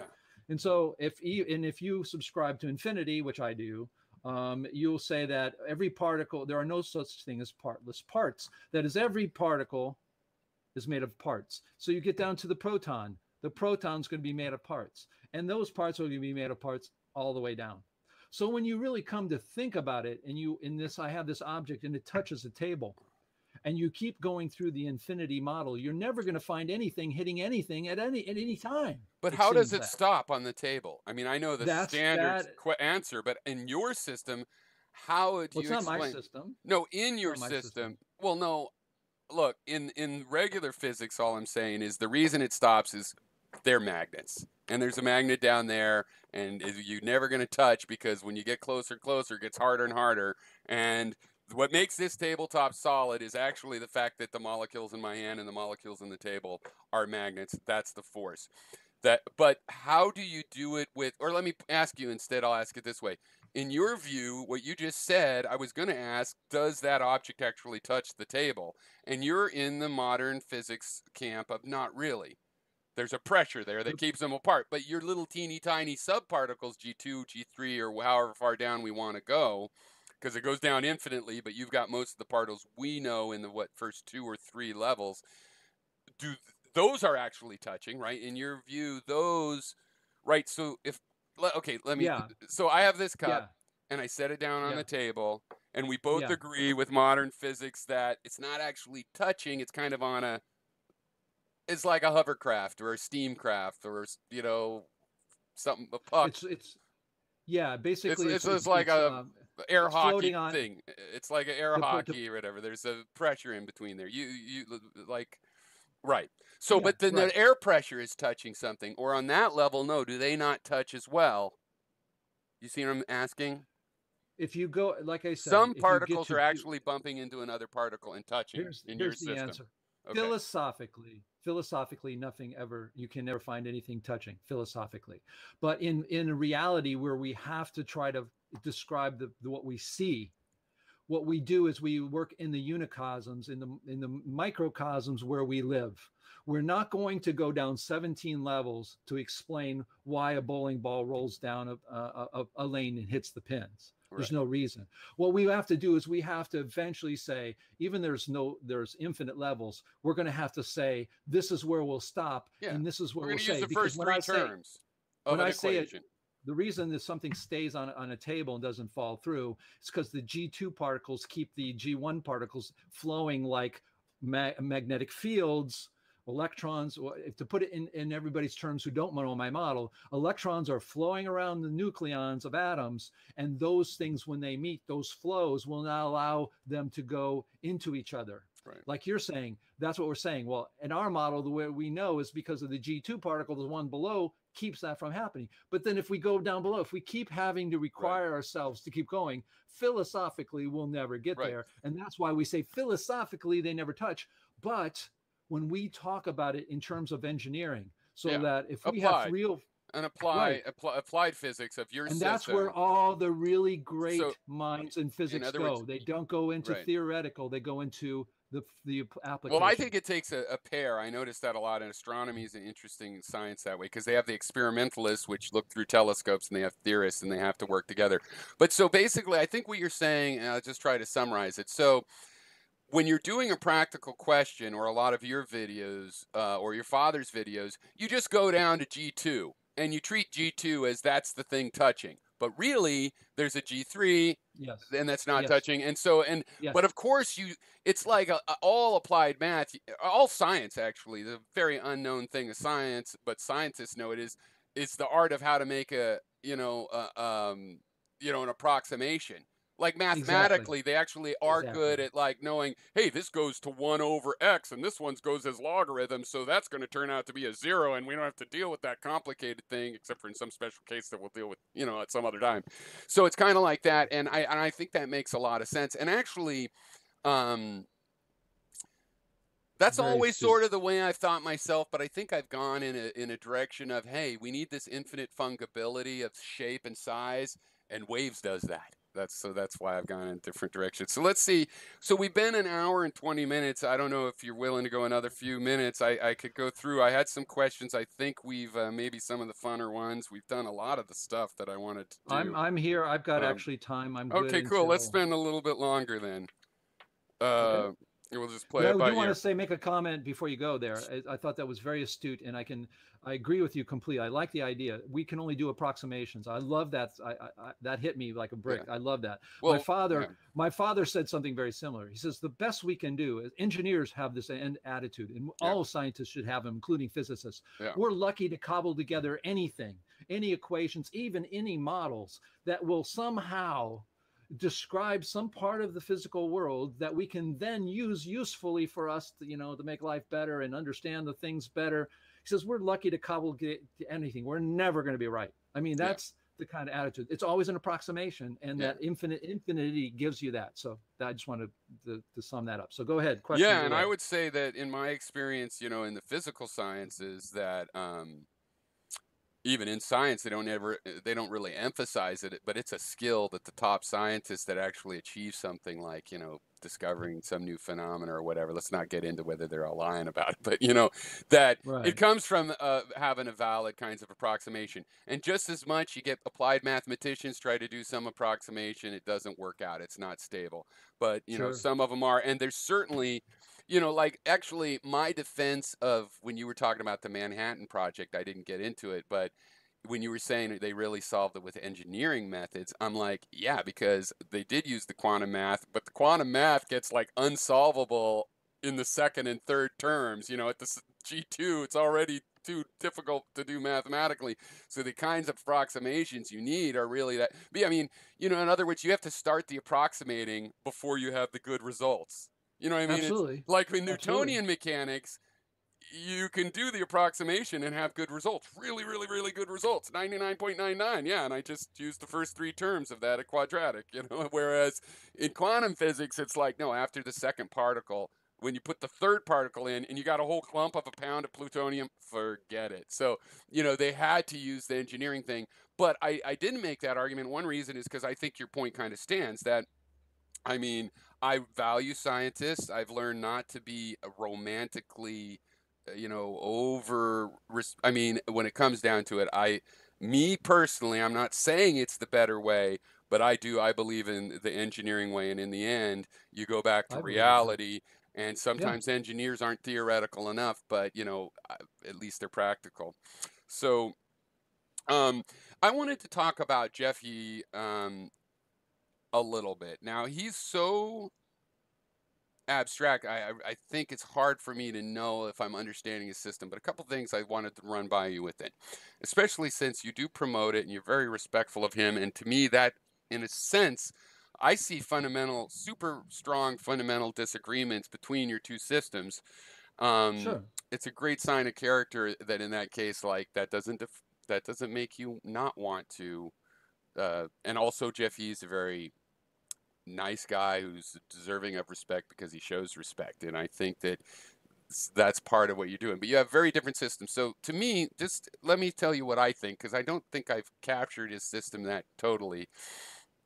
I'm also subscribed to him and watched his whole series. I think I've watched all his videos as far as I know, but some of them more than once. But one, he seems to be trying to fit his system into current data. So he's not so much Yeah. saying Yeah. current science. And even though he talks about these particles, they're like one to quarks, and he's saying they go together in a little bit different mathematic, but again, they mathematically, like, he's explaining the current data. And then it really isn't it more of a field. It is a field theory. I mean, he's talking about he's got the modern science quantum mechanics thing of I'm allowed to have a field theory where I talk about these discrete phenomena as particles. And don't you I mean, my impression is that I haven't seen him disagree with anything except for the interpretations that other people made. His model, like supersymmetry, which I'm saying didn't work out, but it matches with quantum physics and expands on it, right? But it matches. You know what I mean? It has a little Lego plug that plugs into quantum physics, you know, the standard model, but it makes extra. And Jeff Yee's system's kind of like that. Like it plugs right into quantum mechanics, including some of these non-physicality things that you're complaining about, and explains it a different way. So I'm curious, do you think that's true that it has some problems with non-physicality by your definition of physicality, or is somehow no his because I don't know. I guess it's kind of like, Well, I do have. is I it really can even a make some particle comment. theory? His another way of asking this, and I'll let you go because it sounds like you have enough info to know what I'm getting at. But is it even a particle theory, Jeff Hughes' theory? Is it really even? Because to me, it looks kind of like a mathematical wave theory where particles manifest.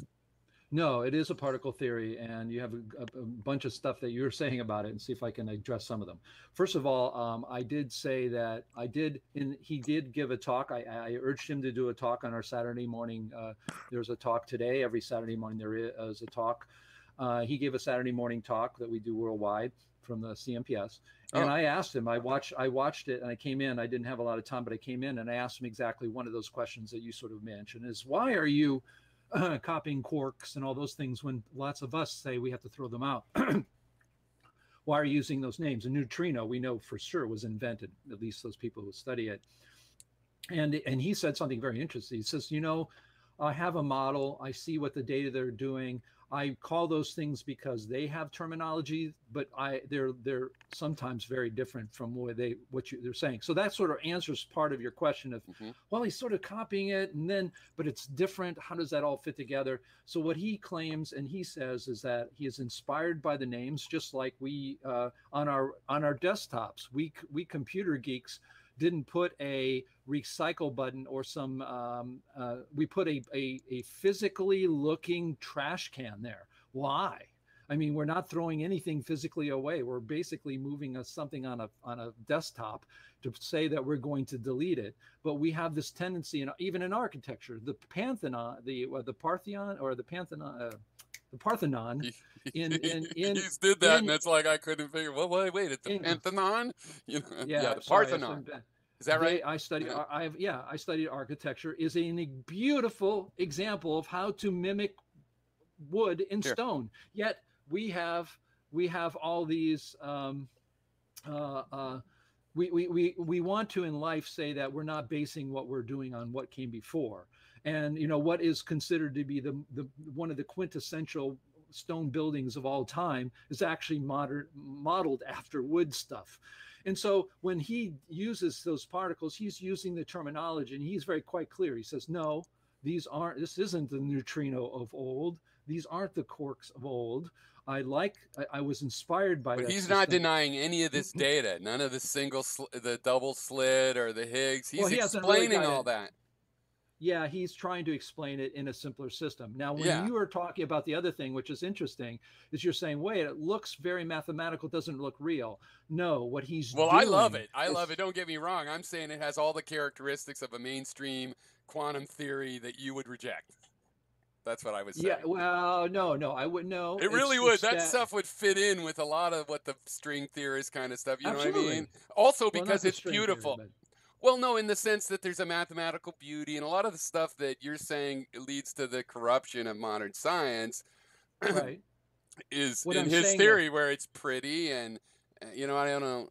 He's making really quantum leaps. Yeah, I know, but he's making quantum leaps forward. He has what I would say is, if I were to look at it from my personal Dave D. Hilster Last Day on Earth perspective, is that he would be a good transition into a real physical theory. Now, what about David D. Hilster, the physicist, that maybe has some challenges to how threatening do you feel in a good way? Threatening in a good way, right? Because your colleagues, that you might have to rethink some of your theory because of his theory's gonna.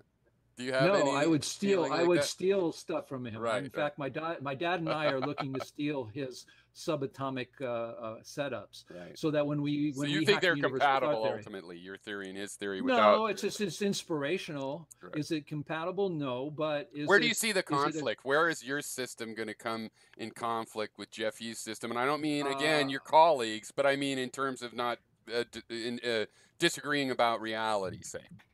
Well, because, well, first of all, he doesn't include infinity, so he has to make Right. assumptions of things that are Oh, that's magical. right. His is Okay. Atomic, right? These quarks that Yeah. he's Well, talking about his. are, that's it. That's the smallest thing, I will say like a this. real Let me atom. say Yeah. this. Two things. There's one side. There's an emotional side, and that's what you're really asking. I don't care emotionally No, if no, he's right no, or I I'm wasn't. I right. was asking about I the know, I know, but theoretical that's what conflict. you're right. But what I'm saying is, Because you obviously have could no emotional conflict. That was an earlier question, like, why don't yeah, you? That's yeah. great. And so many dissident scientists and humans do. So, no, I'm actually asking, though, do you anticipate a physical contradiction?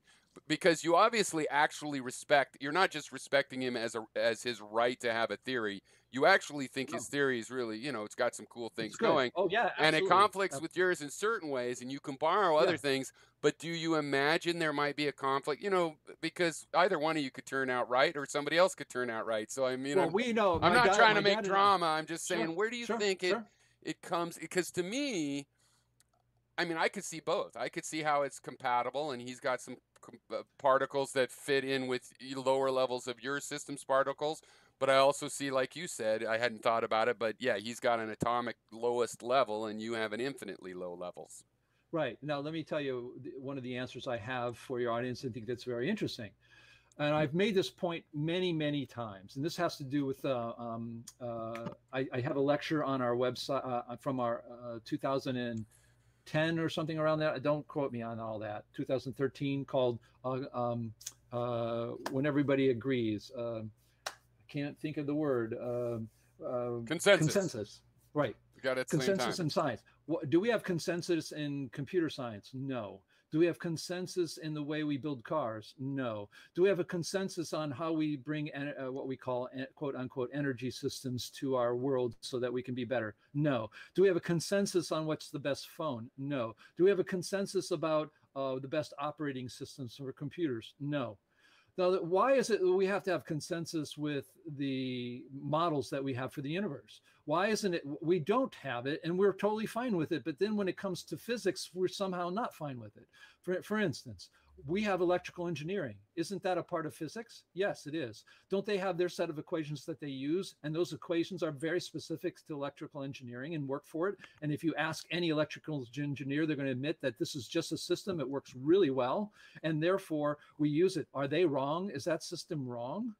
I'll give you another really good one is the computer programs that chemists use to put together huge molecules. They're never right. They're really bad still. I mean, people say they're really good, but they're not. When they make, because why? They're not putting in the particle model or Yee's model into their computer system and letting it go.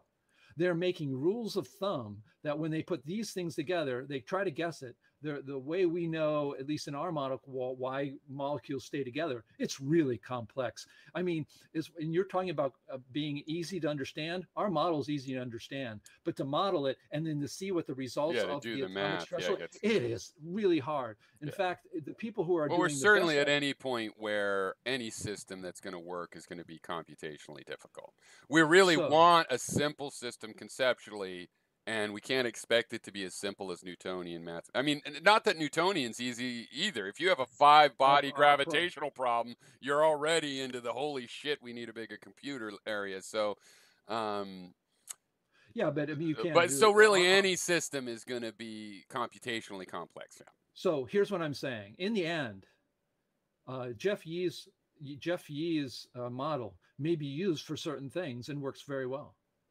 And then our particle model may be used, for instance, for electrical engineering, because if my dad comes up with the experiment he does, and he shows that most of the energy and most of the fields outside of that, when you put parallel resistors in parallel, that you actually, what we are calculating is wrong, because we know the physicality of it, and those little G1 particles that are flying around it affect the other one, and we can measure that at a very small level because you have to have a super refine that.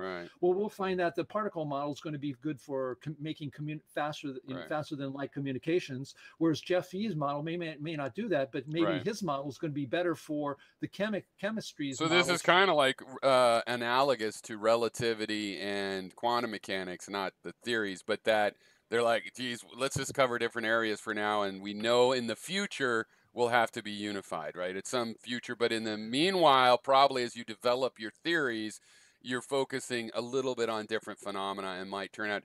So this is, and you bring up something I forgot to put in my notes, but faster than light travel. I sort of sense, now this one is on an emotional level, I sort of sensed in your dad and your combined theory that some of it was a belief that the speed of light can't be the ultimate speed limit, that there can't really be an ultimate speed limit in the sense that you practically might not go faster than a particular speed. There's a speed limit for photons. You're not objecting to that, but that, and you just mentioned the faster than light communication. So would you, I mean, is that fair to say that a big part of your system is faster than light is possible? Well, absolutely. It can only exist with faster than light particles. G1, G2 Mhm. particles have to go faster than light. How do you keep particles? But I I mean, mean, did here's you always object, say, as a young person, of the speed of light and go, no, I want to, Star Trek. yeah, I could. there was emotionally I had that part. Yeah. Yeah. I mean, but that had no drive in at all in our I'll model. tell you, I don't think these things are corruptions. It's like, hey, where did you come to that? Oh, because I had an idea as a kid. That's how everything is. It doesn't need to be hidden Of to me. To course. me, that's totally legit. People Sure. get to Sure. their ideas. You still have to prove your idea on yourself. And I'm looking for in some of this, like, what's on, it's like with the physicalism question. I'm asking, what is objectionable about modern science that it lacks physicalism? And it's sort of the same thing. And I've noticed this with other people and in general, that your belief on whether, not your belief, but like your starting feeling about whether having a speed limit like the speed of light, whether it strikes you as making sense or it strikes you as not making sense. Because, I mean, I will say I do accept it that there's that speed limit, but it's one of the weird things, right? I have to admit. I mean, because why should there be a speed? I mean, I've got more gasoline, and you're telling me even if I got infinite gasoline, I got a speed limit. I've wrapped my head Here's the around answer. it because I think the Yeah. evidence is there. But I'm telling you, I admit it's not at all commonsensical that that should be the The way. answer comes from always, as I always say, is your model. If you have a model for everything, your model should be able to explain to you why. If we were to, what happened with my father and I, even though as a kid I was sort of obsessed with that kind of idea, once I got into realizing, you said something else about mainstream science has all these different, relativity and all this stuff. Yeah. Those things are so full of problems, logical. I mean, logical problems left and right at base levels. I don't even look at that as sort of a legitimate. I look Yeah. at that as a lost place because of political and economical Right. and all kinds of Well, I was reasons. just saying But they coexist by right, yeah, saying we're going yeah, to focus at on a different top level, phenomena. yeah, And I was always only making the similarity yeah, that yeah. I because you made understand. the Yeah, same I argument agree. that, I like, see. well, for right now, Yi really is focusing on a different set of phenomena, and we'll just worry about the fact that ultimately they'll have to be unified at some point in the future. That's a natural. Again, I think that has to happen in any kind of science. So, hey, I want to get to a couple small things, and maybe we'll Oh, wrap just up in yeah. the next Let me 15 just minutes. I'll wait, give wait, you wait. some time to go ahead and make your statement, and then I'm gonna Okay, bring okay. to I wanted to talk about the speed of light one go more ahead thing. and do no continue as long as you want, and then just a heads up, we'll go ahead and wrap up in the next 20 minutes. Okay, let me just say I wanted to wrap up because I had a statement on the speed Yeah, of light. and I Okay, interrupted. I said, okay, you have to have a model. Okay, so I'm going to give this as an example for your audience. I'm not saying this is right or any of this is right. I'm just giving you an example of the way we should be doing this. You will either say, I have subscribed to an ether model, or I have subscribed to Jeff Yee's model, or I have subscribed to a lattice model, which is a totally legitimate model, or we subscribe to the particle model, in this case, according to my father and I. Let's look at my father and I's model. Well, we have things that go faster than the speed of light, G2 particles. They can become in waves in the same way that we can communicate information. If I send rocks to you on Mars and I send them in Morse code, I'm sending you information. That's Sure. what our model, that's the wave particle duality my father solved. You can have waves of stuff made out of particles. Right. So if we have G2 particles, those things travel to at 1/4 of a second to Mars. how can we use our model looking where G2 exists, how it makes part of the universe, where it is, how it interacts with the G1s and everything else we have, and is there's going to be some engineer, which we have actually one guy who works at the Stanford Linear Accelerator who likes our model, and he's asking us, hey, give me a problem. Can he then technically take that model, knowing that there in this model there's a G2 particle, and that if I can make waves for that, we can send that information. And then if he all of a sudden starts sending faster than light speed information, and who cares of the explanation for it, and he can send it to Mars and get that, who's going to care? Then they're going to say, well, how did that happen? That's the way. Oh, you'd prove it. I believe that there would be, you know, that would prove it if you got the fast. Do you think there's any chance you're not going to be able to pull it off? You know what I mean? Like those particles are moving that fast, but they're too tiny for our hands to, you know what I mean? That there might still be a limit where we can't access the information at that level. Like the information has to be encoded in G1 particles for some weird reason because of the chemistry of the receiver or whatever. You know what I mean? The answer to that question was answered by Dr. Karazani to me when I asked him some other question. And he said, it's a matter of it's a technical matter. This is why engineers exist. So theoretically possible. And who knows? But we don't know. For it. Instance, we may find out, and could be totally fine, perfectly fine. We may find out that that there's certain levels that of course, when we go down further and further, going faster and faster, we may find out that if we want to transport a nucleon and a G1 intact at the speed of a G2 particle, that the universe and the way our model works it will blow apart no matter what we try. Right. So I don't know the answer to it, but the answer, as Dr. Karazani said to me, it's a matter for engineers to work out, and they'll be able to give us those answers. Cool. Okay, so I just wanted to end with that on that. Yeah, that's glad. I'm glad you asked to do that, because I do interrupt and take some tangents sometimes. It's good to let you finish though. So one question is, so CMPS, and what is that? There's a name. What's that stand for again? The John Chappell Natural Philosophy So Society. He's not Corazani, and he's not Unzicker, and he's not any of these. Who is that guy? He is a politically important person because he founded the original thing you helped out with. Right. And he was a theorist too, or was he like you originally? It was founded really on a more specific task, which is to go and argue against special relativity. There were enough very bright people, even with PhDs, from very important institutions, in fact, who knew that this was wrong, but they had nowhere to go with it. They couldn't go to a university and do a paper. They couldn't go to a university and do a talk. They couldn't even do it necessarily on their off time because there were no those kinds of organizations. Especially pre-internet, so difficult. I mean, I did follow this before the internet. I know there was a community of it, but geez, imagine how difficult it was. Bulletin boards. But even before computers, people made newsletters. You had to live in a city to be in a place that had enough communication to hear about it, with a cool little bookstore that would carry that book and all of that kind of thing. But it was around there. So he must have been from that era. And what was his background, other than his professional, I can't remember, but it wasn't physics. It wasn't physics. It was either engineering or biology or something. But his theory was a physics. He didn't have a theory. He was just critical.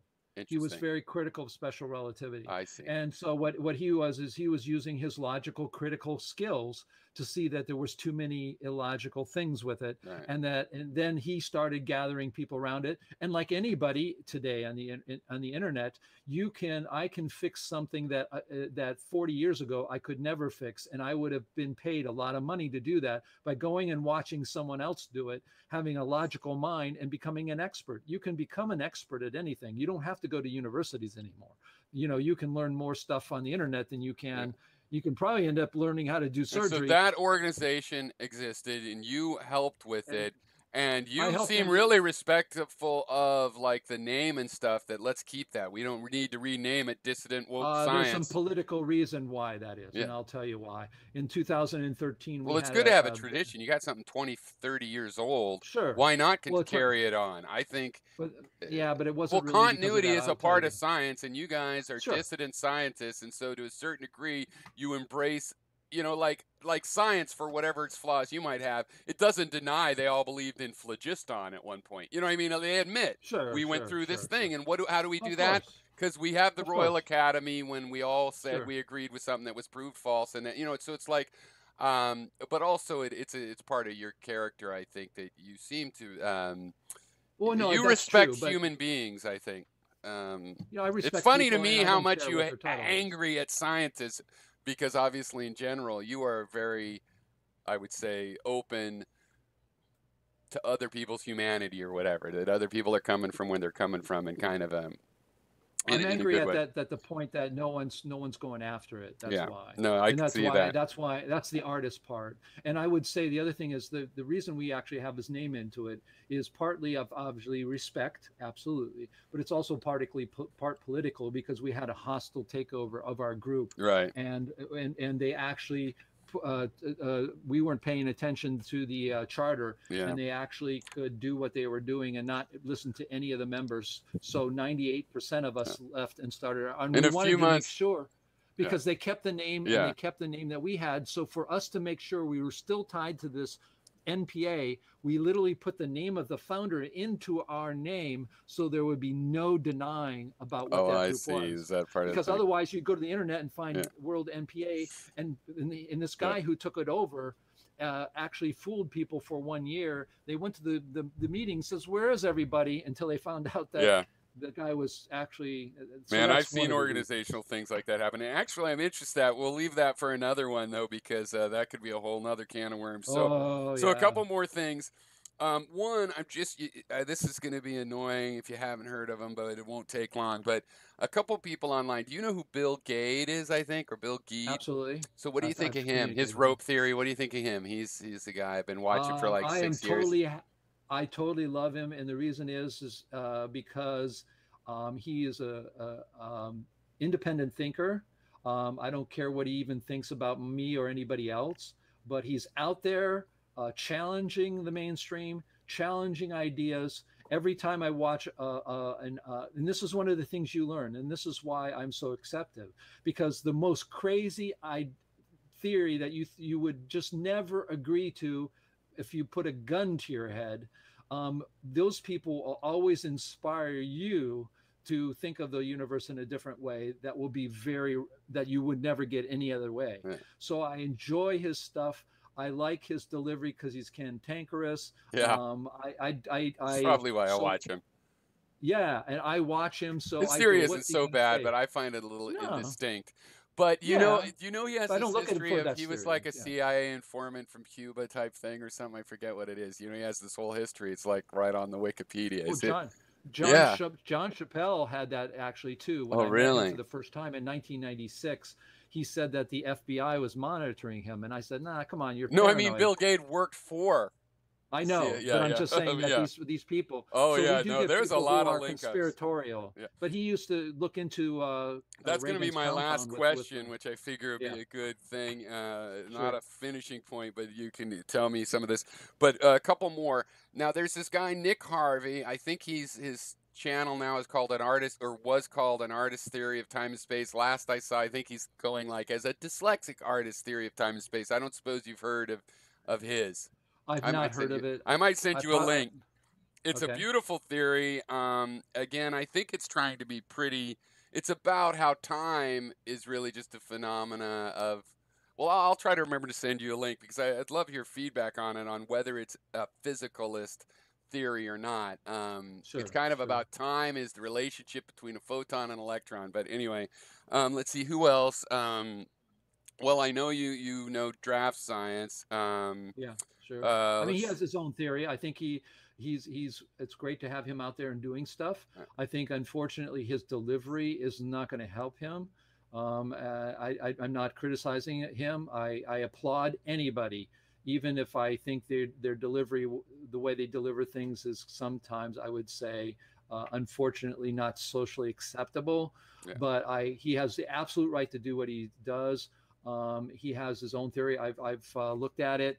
It's interesting. There are some similarities. He also thinks photons are a pack sure. of EVs, or there's some similarities. Sure, no, there's similarities. Yeah, and so there's definitely some huge differences as well. But So there's some other guys, but they aren't really active now, so I'll skip that. So, not that this has to be the final thing, because I thought, we can make some final comments, but sort of my final question is, I know you're not a conspiracy theorist. You seem to have Sure. zero um, desire for NASA's controlling the weather through HARP, or certainly flat Earth, or I'm curious though for like a statement on what do you think about, and I don't mean this in the context really of the scientific theory. I'm not likening your or No, I my understand. yeah, I'm open to but there's anything. sort of I a can discuss anything. spectrum of people that believe things because they sound good to them, or they think they've seen a plot, or whatever the reasons. And some of those are going to turn out to be true and some not. And we probably, Sure. you and I agree, some of them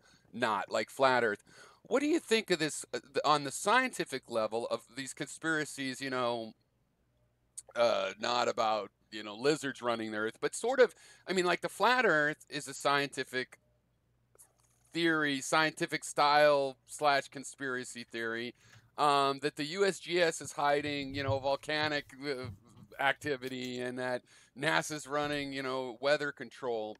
What do you think about that area of, because there's got to be some overlap. I feel like we have to admit there's some overlap between those people's desires and instincts to develop those theories, and I mean the people that believe it. I'm not talking about, Sure. hey, there's a lot, mostly the people don't believe flat Earth, like you've been talking about that. I'm talking about people that believe it, and if flat Earth isn't good enough, then let's go to the weather thing.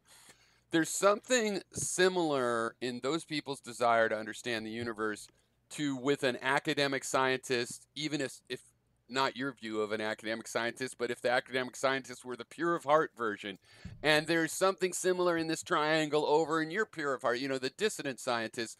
What is the difference between getting on board of something that we could use as an example of something we think is false, like flat Earth, versus our own systems? When is it Where do you ethical to draw the be line? on board with, where do you draw the line? And as from the point of view, and again, I love the flat Earth thing. I think the world with the ring of ice mountains, it's a fun science fiction idea. I'd like to read a novel in that world. I don't believe it's true. But but I'm sympathetic to the ideas. Yeah, where do you draw the line? You already got it. Yeah. Well, a couple of things. One, I do have insider information that the people, at least controlling most of the flat Earth people, are doing like a crop circle thing. But then there are Yeah. people following them, and they're going on with that. So now what happens is when you do crop circles, you get people who believe that crop circles are real. Yeah. That's no different from the string theory. The people who did the string theory said, look, we're pulling your leg. We know that. We just want to see the mathematical thing. Then all of a sudden you get people who follow you, and they want to follow things. They want a system. The universe is life as you get to become adult. It's a psychological thing. It's messy. It isn't black and white. We don't have answers. We can't, even in our theory, we can't find when two things touch, but we somehow have to try and make sense of it. And so, yeah, you have the problem of, well, where do you draw the line? Because you get that all the time. Well, Dave, your theory is no different than string theory. I said, well, the difference is that we're looking at what we try to do is we do look at other people. The people who are successful are the ones who are looking at other people. It's almost never happens where you have advancements in science that are come out of the blue from somebody who is isolated. In fact, we've seen people come up with isolated answers in mathematics, especially that who have come up, like an Indian guy on his own's come up with something. But what we end up finding out in the long run is that that was solved by people, everybody working together and slowly getting to that point. And they found problems that this guy alone couldn't find. And yes, it was remarkable that he stumbled upon that. But somehow this whole procession of scientists coming along and coming up with these really seminal ideas, those things are really going to be the things that separate, the people who, the string theory from a Jeff Yee or a D. Hilster and D. Hilster, or someone else's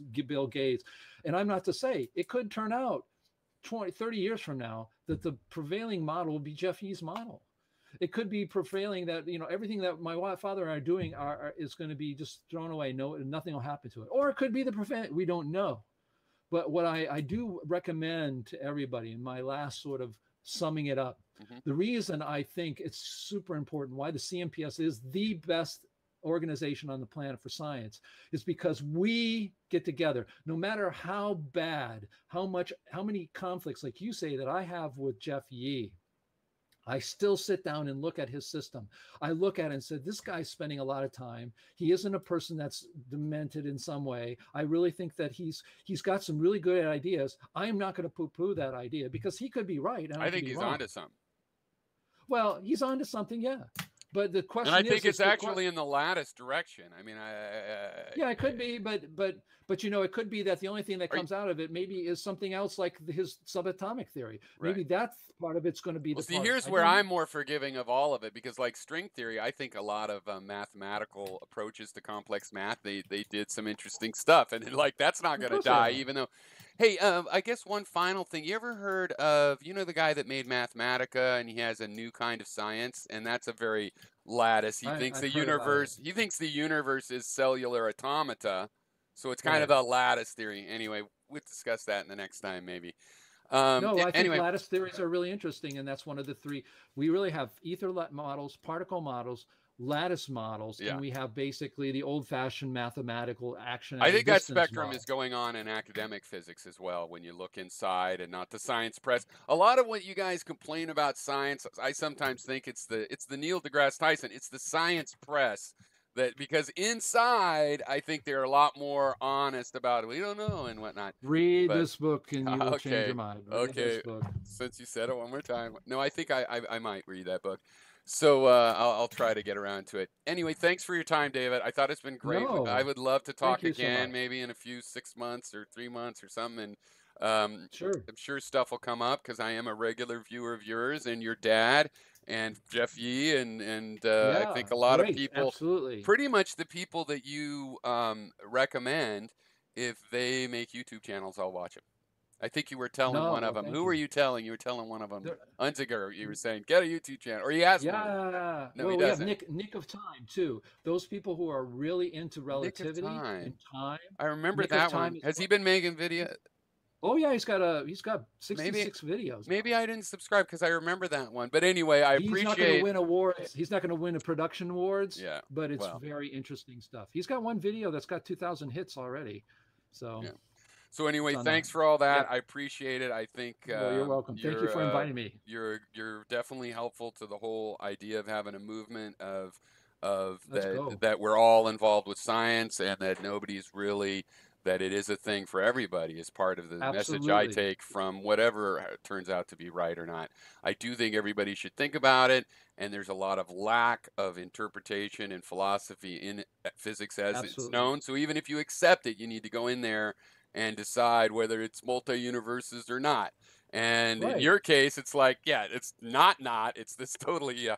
So anyway, thanks a lot for your time. It was good, Well, and thank thanks for you. giving me 2 hours too. I think it was a nice, I really enjoyed it as well. So No, congratulations too, and thank you. And to have somebody like me and talk to me about it and be open about it and be civil about it, that's all we ask. But good. congratulations on what you're doing as well. Thank you so much for what you do.